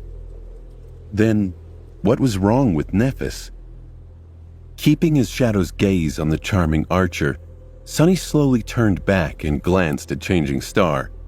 She was still standing there, seemingly paralyzed by fear. What the hell was going on? Sonny cleared his throat. Neff? She flinched and tore her eyes away from Kai. After a few seconds, Changing Star cautiously leaned forward and whispered, Sonny, what is Knight doing here? He frowned. He's the friend I was telling you about. The one I said I was waiting for. She lingered, then shook her head. No, I mean, what is he doing here? The emphasis on the word here. Where else would he be? Sunny thought. I just told her. Completely lost, Sunny struggled to understand what was going on. Maybe she knew something about the kidnapping. That didn't make sense. Finally, he responded to her. I saved his life in the ruins, so he's doing me a favor in return. Nephis stared at him with desperation, then shook her head again. No, I mean, what is Night doing here, on the Forgotten Shore? Sunny arched an eyebrow in questioning. Did you guys know each other in the real world? Nephis looked at him with a funny expression. She opened her mouth, then closed it again. Finally, she forced herself to speak. You don't know who he is. Meanwhile, Kai, who was politely staying silent through this whole weird conversation, smiled dazzlingly and said, He really doesn't. Isn't it wonderful? Sunny gave him a dark look, hating that he could feel his cheeks heating with embarrassment. How would I know who he is? Does anyone want to make some sense? Please? Neph was silent for a while, then loudly whispered, That's Night, you idiot. Night. From Nightingale? The Night?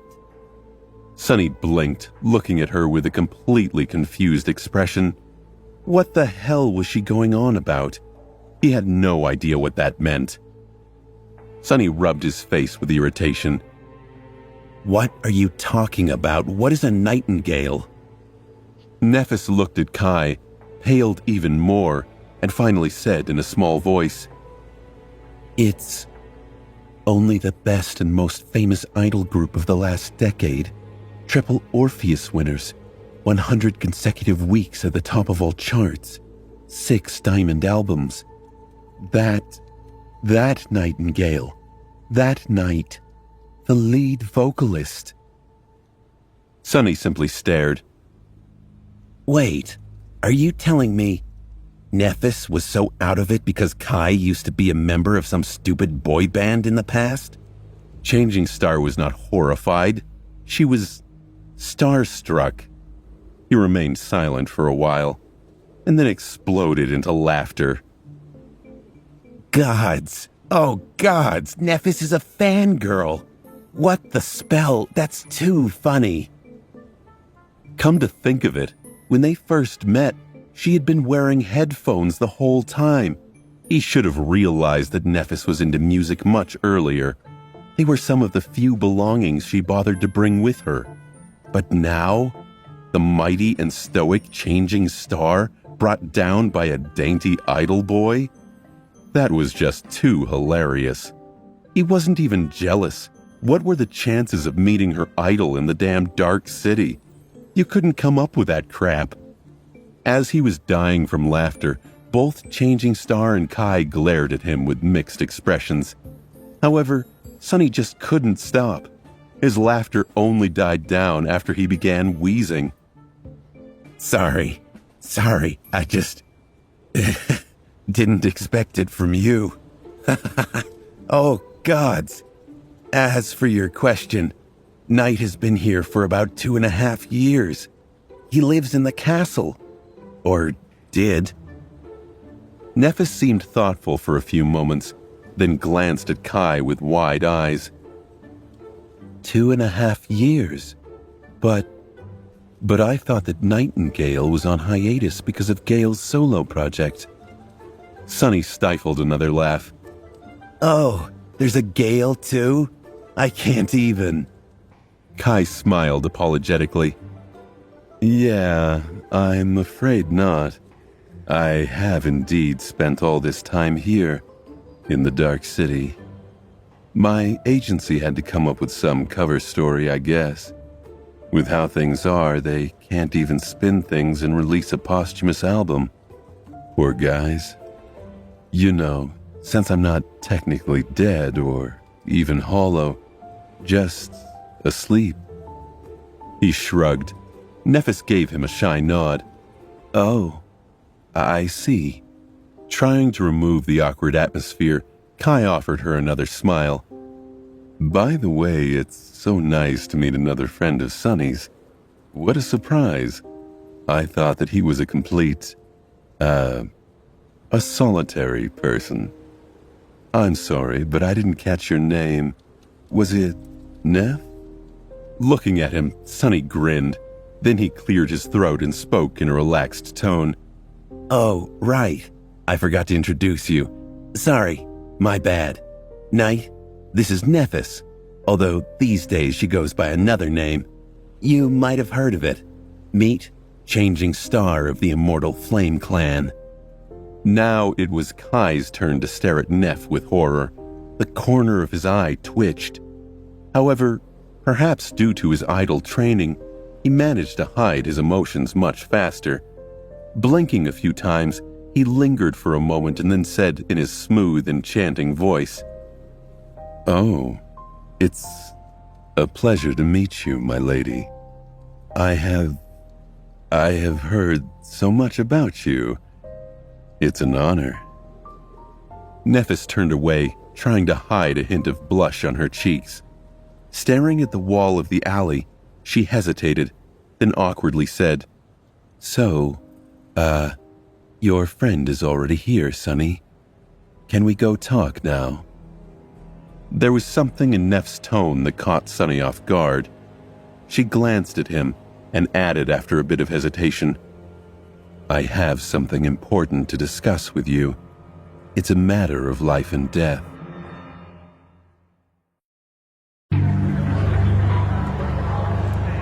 Sunny blinked a couple of times, digesting her words. A matter of life and death. If Nephis used these words, the situation was indeed dire. She was not someone to throw words to the wind.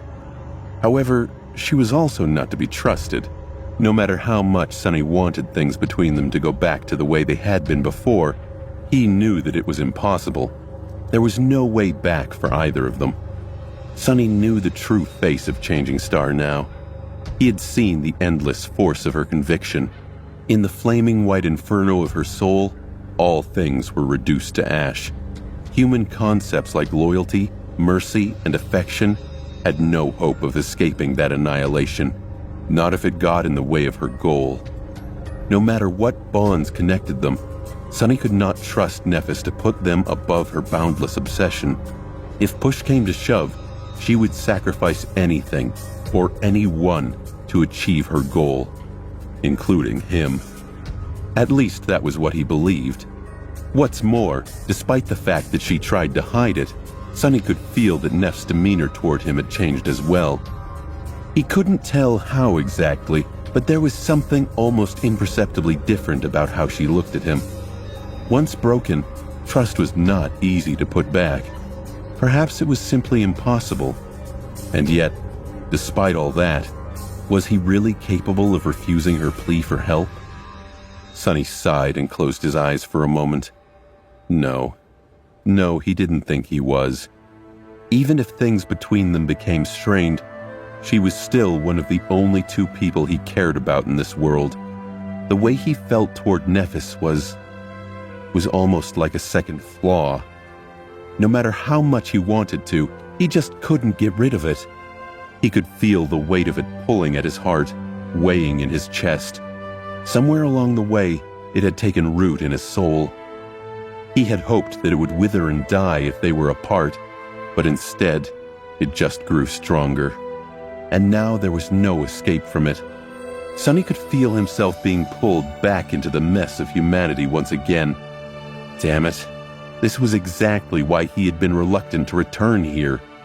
After suffering so much to leave it all behind, why would he ever want to abandon his peaceful, pleasant, delightful life of solitude? But he just couldn't refuse Nephis. However, that didn't mean that he was going to become her compliant sidekick again. Even if they were going to work together, they were going to do it on his terms. Sunny took a steadying breath, steeling himself for what was to come. Focus. You came here to purchase memories to feed for the Soul Saint. Keep your eye on the goal. Changing Star was looking at him expectantly.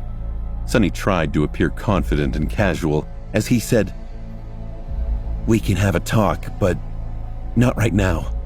I'll come find you when I'm done with my business. Whatever it was that she wanted to discuss, it could not be extremely urgent. After all, Nephis had no idea that he was going to return from the ruins today. If there was no time to waste, she would not be wasting it on him, obviously. Changing Star was silent for a few moments, her face indifferent, but her lips pursed. Was she flustered? Sonny held back a smirk. Then, finally, she answered in a flat tone, That is fine. You know where to go. Sonny smiled. Oh, and if you don't mind, I'll bring Knight with me. Both of them stared at him with the same doubtful expression. You will? Kai asked. Turning to the charming young man, Sonny pretended to be surprised by his question. Don't you want to meet my other friends? They'll be able to answer all your burning questions for sure. Kai hesitated. I guess. Wonderful.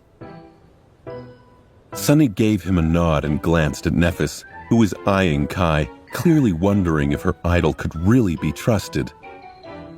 It's decided then. Now, if you'll excuse us. Truth be told, he didn't trust the pretty archer all that much either, but his ability to detect lies would come in incredibly handy during the conversation with Changing Star. Nephis was the one and only graduate of Sonny's School of Deception and Lies. He could use the backup. Pushing Kai away, he waited until they were at an appropriate distance and asked, So, what did you find out about the memories? Soon enough, they were entering the bright castle. Sonny felt strange returning to this splendid, suffocating place. This time, he came as a guest of a well-regarded resident, not as a slum dweller seeking to exchange a soul shard for a moment of respite from the cold darkness and terror. The guards did glance at him with disdain, but they remained passive. Walking under the swinging skulls, they entered the familiar hall of the beautiful colored glass windows. The opulent desk that Harper used to sit behind was still there, only now a similarly downtrodden young woman was scribbling on a piece of parchment instead.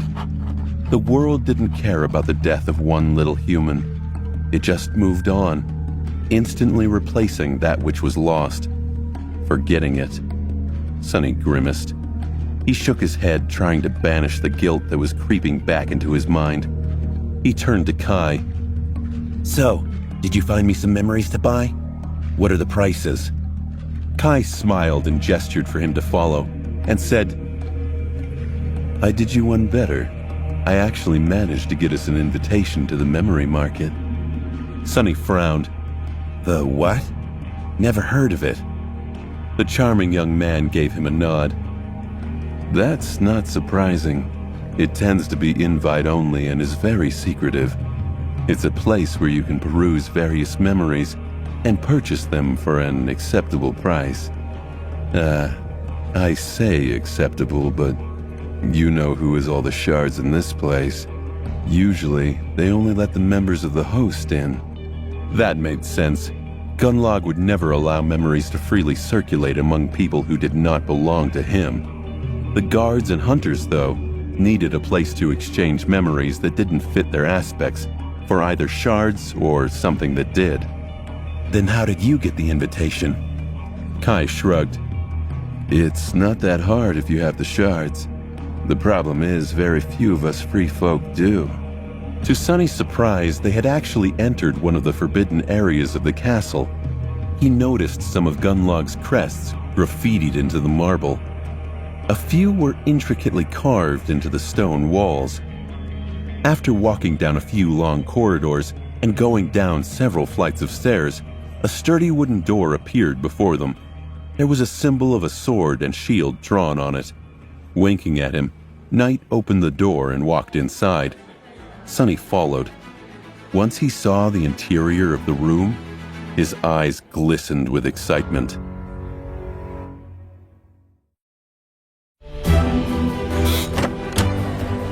Behind the door, there was a medium-sized hall that had no windows.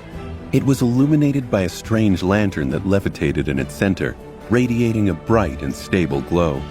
Along the walls of the room stood various weapon racks, wooden mannequins dressed in full suits of armor, and tables with a wide assortment of beautiful and intriguing objects placed upon them. All of it, the weapons, the armor, the objects, even the levitating lantern, were memories. Sonny felt the thundering thought explode in his mind. For a few moments, he was only able to think about one thing. Money. That is so much money. Inside this unassuming hall hid a fortune that could rival that of an entire corporation.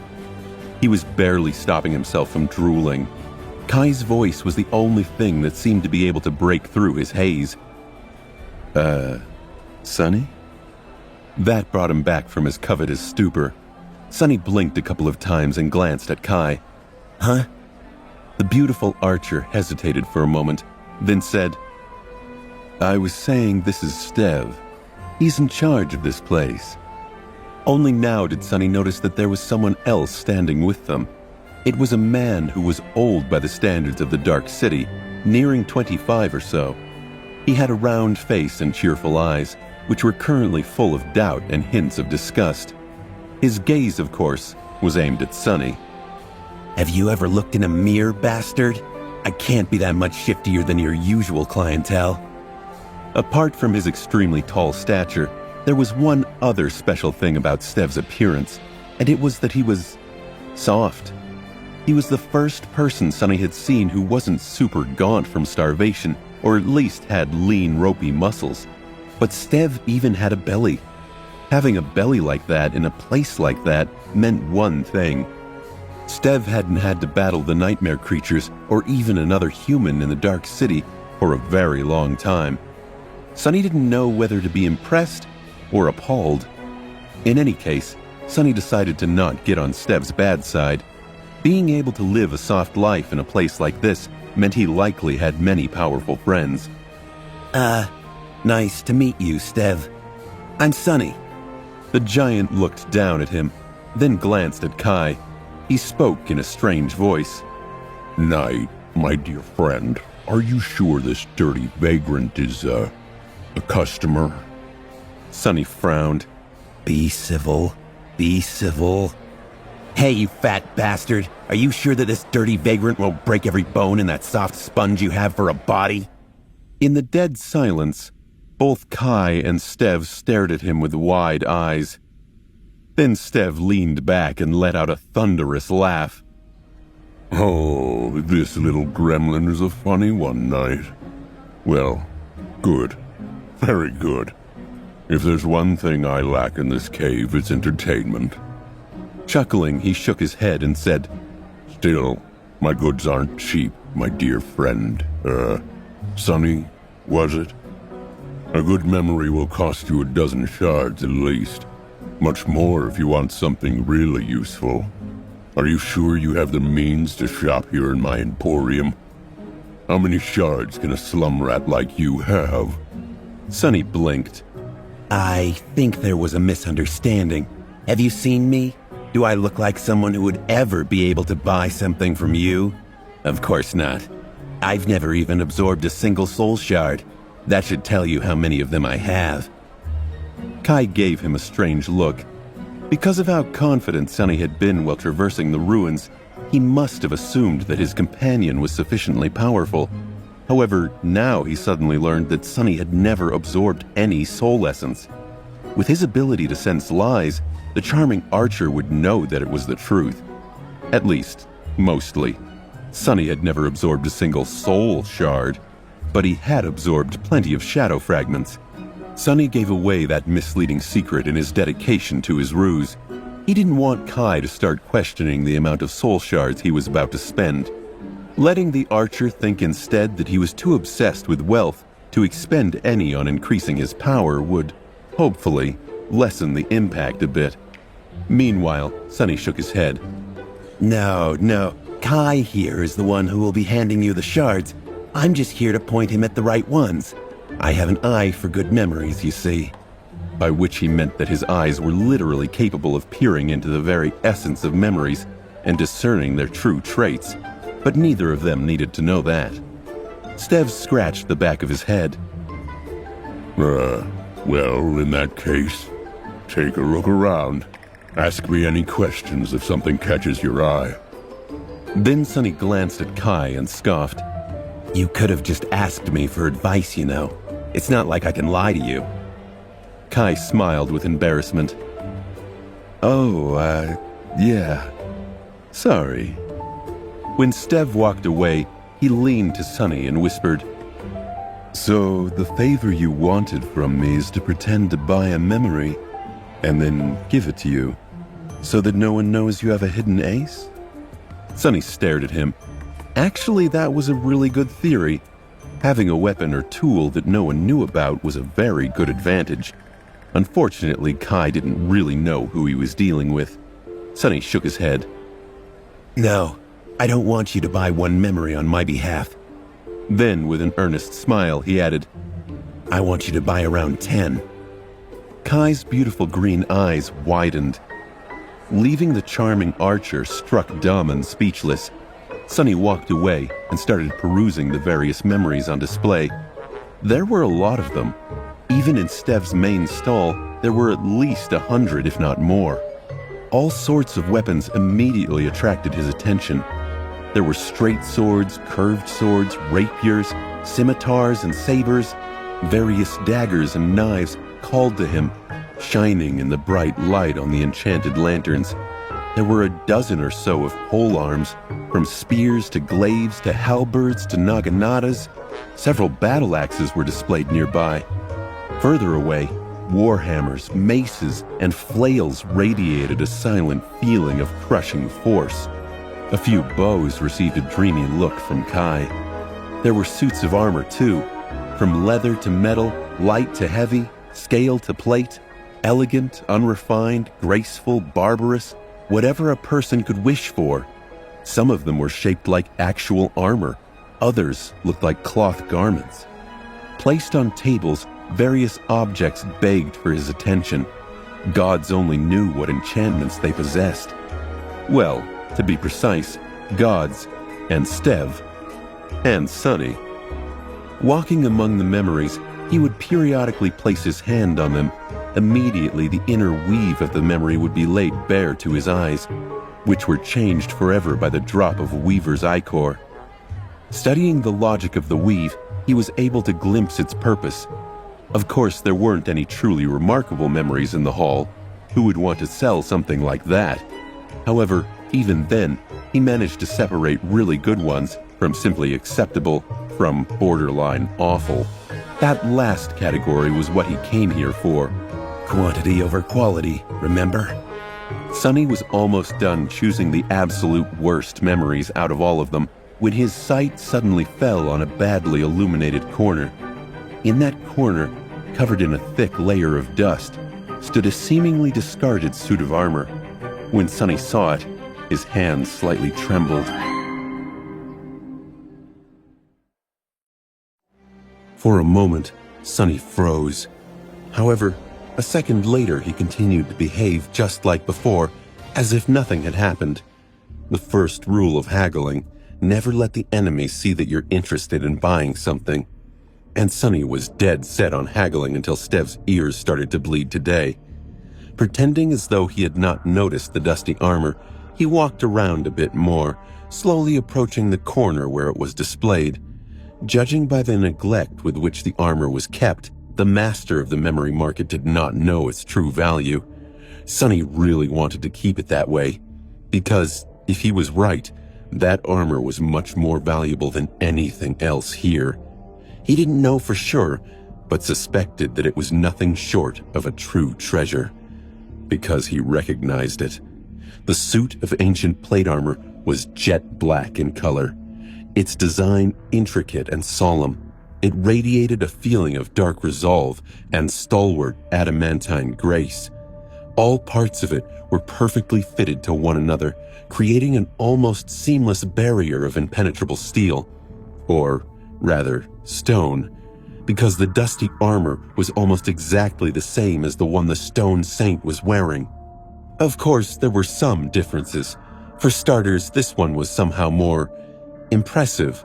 It felt as though it had once belonged to a creature of higher status than the steadfast Shadow. While Shadow's armor was made out of dark granite, this one was cut out of pure black onyx. Its glossy surface seemed to absorb and devour any light that graced across its magnificent surface. And that was just in its dormant state. Once it was animated like that of the Stone Saint, who knew how fearsome it would become? Why was this treasure gathering dust in a badly lit corner of the memory market? Sonny frowned. He was most likely the only person in the Dark City who had seen the formidable living statues up close, but still, everything about the onyx armor screamed of how incredible of a memory it was. What was it doing here, neglected and seemingly forgotten? He had a lot of questions.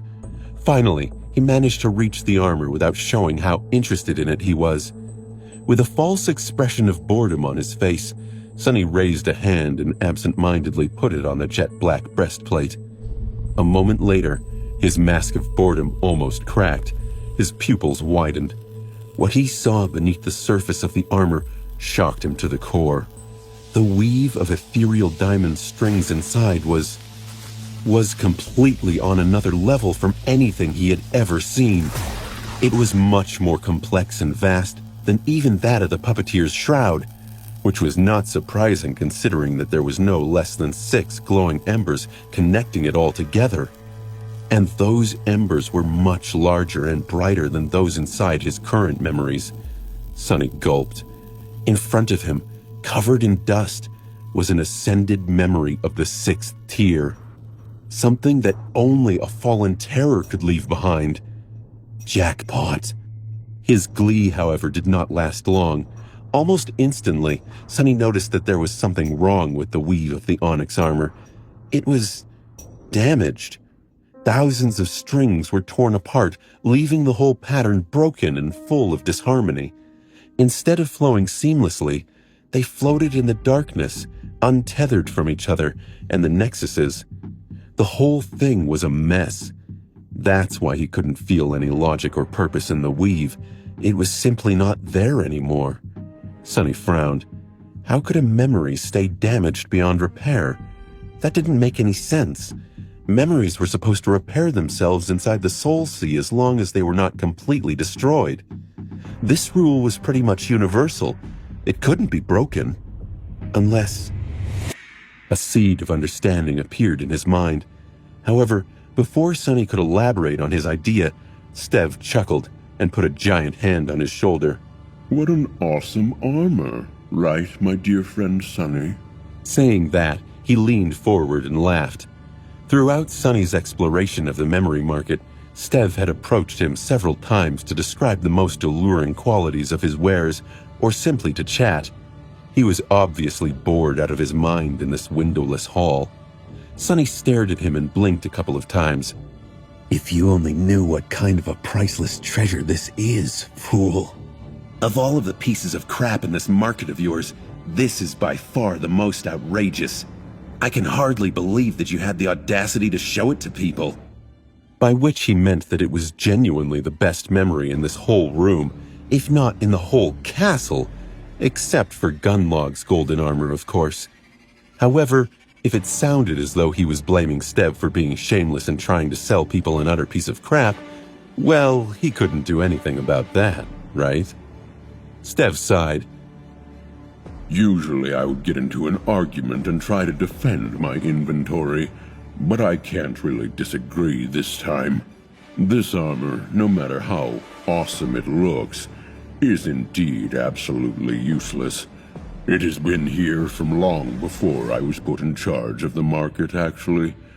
I even consider it to be a sort of mascot. Sonny scratched the back of his head. How come no one has ever bought it? He was pretty sure that he knew. but needed to hear what was Stev's explanation to glean how much the giant man understood. Stev shrugged. Why would anyone buy it? Have you not noticed that it's made of stone? Like actual stone? It's so heavy that not even Trent can move under all the weight. Maybe an awakened would be able to, but to us sleepers, wearing this armor is pretty much like trying to walk around dressed in a mountain. And that stone is not that hard to break either. He looked at the onyx armor and sighed. Actually, this armor has quite a story. It once belonged to a member of the legendary cohort that conquered this castle. Some even say that it belonged to the First Lord himself. Supposedly, it had an enchantment that made it much lighter back then. He looked at the armor with doubt. But when they were fighting some ancient terror, maybe the spire messenger who lived here, the armor was seriously damaged. Something went very wrong. The enchantment was broken, and it turned into a piece of stone. It's so damaged that even the spell can't make any sense of it. Simply describing it as unknown this, unknown that. Sonny had to force himself not to hold his breath. The Stone Saint was, supposedly, created by one of the unknown. It made sense that the armaments of her kind were too. Regardless, it didn't matter that much. He was now pretty sure that he knew why the onyx armor was remaining in its dormant form and couldn't repair itself. It had to do with the difference between the sleepers and the awakened. Once a sleeper finished his trial by walking through a gateway, they would take the final step to becoming a true awakened. Their way of entering the dream realm would change. Their aspect would unlock a second ability, and their core would evolve to the next rank. There was a quantitative jump in power, but most of the difference came from the qualitative one, a more active one, a more dangerous one.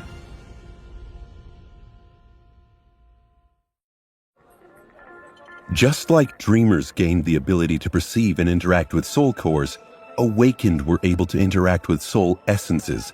By channeling it inside their bodies, they were able to utilize it more efficiently and achieve greater results. This ability to channel soul essence was almost vital to unlocking the full potential of higher rank memories. Besides the general rarity of such memories, there was another reason why legacy clans did not just equip their scions with weapons of tremendous power and let them sail to the gateway without meeting any resistance. It was because sleepers simply had no way to activate powerful enchantments. Even Gunlog was mostly using his transcendent armor just for its passive durability, with a single passive enchantment serving as a nice but unimportant bonus. In the hand of an awakened with the ability to channel soul essence into it, the golden armor would have been far more formidable. This is where the paradox that rendered the onyx armor unusable came into play. From his experience dealing with the Stone Saint, Sonny knew that her armor, just like the strange creature itself, had a very special spell weave. It was, in essence, a living armament. Unlike most memories that could function on their own, it was simply a piece of dead stone when the main enchantment wasn't active. Once the onyx armor was damaged, it had to be awoken with soul essence to assume its true form and repair itself. However, there was no human on the Forgotten Shore capable of channeling soul essence, and so it remained broken, which in turn made it useless to all the humans here. What a shame that I'll be able to buy it for a measly sum of soul shards from these fools and feed it to my shadow. Ha ha! Sonny didn't really care whether the armor was intact or not. All he cared about was that it had 6 ascended embers that his Stone Saint could devour. Maybe she'll even gain something extra because of her close affinity with the armor, if they indeed came from the same source. For a moment, Sonny considered the idea that his shadow might refuse to destroy the memory for the same reason, but then discarded it. It was just a shadow after all. His will was its will, right? Right? He hoped so anyway. And there was no other way to find out other than to try. It wasn't like he didn't have the money for it. Now, all that remained was to make the purchase. Sonny scoffed. So, it's, just a decoration? How tacky. Shaking his head, he threw one last glance at the onyx armor, forced himself to turn away, and continued to walk around the memory market. 10 minutes later, he walked over to Kai and silently handed him the rucksack. Then, he named the memories he wanted him to buy. The charming young man blinked a couple of times, then said, "Wait, you weren't joking? You really want to buy 10 memories?" Sonny frowned at him and hissed, Keep your voice down. We need people to think that you are the one buying them, remember? Kai hesitated, then massaged his temples. "Sonny, my friend, don't take it the wrong way, but you do know how much memories cost, right?" Instead of answering, Sonny gestured to the rucksack. Open it, you idiot. The archer sighed and opened the clasp of the rucksack. Then he almost dropped it. Inside the crude backpack, dozens of soul shards were softly glowing in the dark. There were around 70 of them in there, at least. Kai's hands trembled. Raising his head, he stared at Sonny with wide eyes and whispered with horror, "Sonny, where did you get all of these shards?" 70 shards was more than most of the people in the Dark City would see in their lifetime. The contents of the unassuming rucksack were enough to start a chain of bloody conflicts that could culminate in a small war. Sonny stared at him and shrugged. What do you mean? They were just gathering dust in my bedroom. I would bring more, but the rest wouldn't fit in the bag. Kai looked as though he was on the verge of fainting. Then he blushed in embarrassment. I bet he's remembering how he was bragging about being rich and tried to bribe me with a promise of a whole 10 shards, which in his words was a small fortune. Cute. While Sonny was silently gloating, a sudden shadow ran over the beautiful archer's face. In a small voice, he said, "Wait, Sonny, did you say bedroom?" Sonny raised an eyebrow. Sure, why? Kai shut his eyes. "So, you actually live in that cathedral?" There was no point in denying it anymore. Yes, that's right. Looking at Sonny with a pleading expression, the charming young man asked, "Then what about the fallen beast? Is there really a fallen beast in that cathedral?" Sonny looked at him with confusion. His eyes narrowed slightly. That bastard? Yep, he's there. What about him? A shaky breath escaped from Kai's mouth. Looking weak and defeated, he shook his head, opened his mouth, then closed it again and simply stared at a wall for some time. He had the look of a man who suddenly realized that nothing in the world made sense anymore. When Kai finally regained his ability to speak, his enchanting voice sounded strangely listless. I'll go buy the memories, I guess." Sonny offered him a bright smile. That'd be great, thanks. Shaking his head, the archer called Stev over and slowly listed the memories that Sonny told him to buy, including the damaged onyx armor. With each next one he named, Stev's expression grew weirder and weirder. By the end, his eyes were nearly popping out of his head. Knight, buddy, I don't want to offend our friend Sonny in your choice of advisors, but you literally chose the 10 worst memories I have in the inventory by far. If it was anyone else, I would have been ecstatic to get rid of them, but I simply can't do this to you. Please, reconsider. Kai glanced at Sonny, asking what to do. It seemed that he didn't want to see his new friend make a terrible mistake. Sonny smiled. The worst, you say? You said it yourself, right? Everyone heard that. I guess you'll give us a big discount then. Stev stared at him with a bizarre expression on his face. Then he said, I don't think you understand. When I say worst, what I mean is that they're Trash. Complete trash. You do understand what trash means, right? Sonny shrugged. Well, you know what they say. One man's trash is another man's breakfast. Wait, no. Another man's, treasure? Yeah, treasure. That's right. Sometime later, in an empty corridor of the Bright Castle, Kai took Sonny by the hand. A moment later, several sparks of energy traveled between them. Sonny tilted his head and listened to the silence. Soon, he heard the faintly familiar voice of the spell whisper.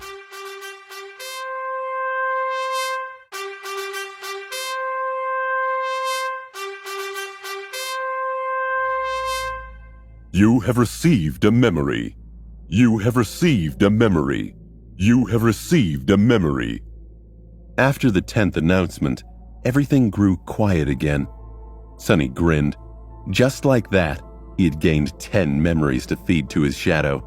He even managed to purchase a Tier 6 Ascended armor for the laughable sum of 7 soul shards. What a bargain.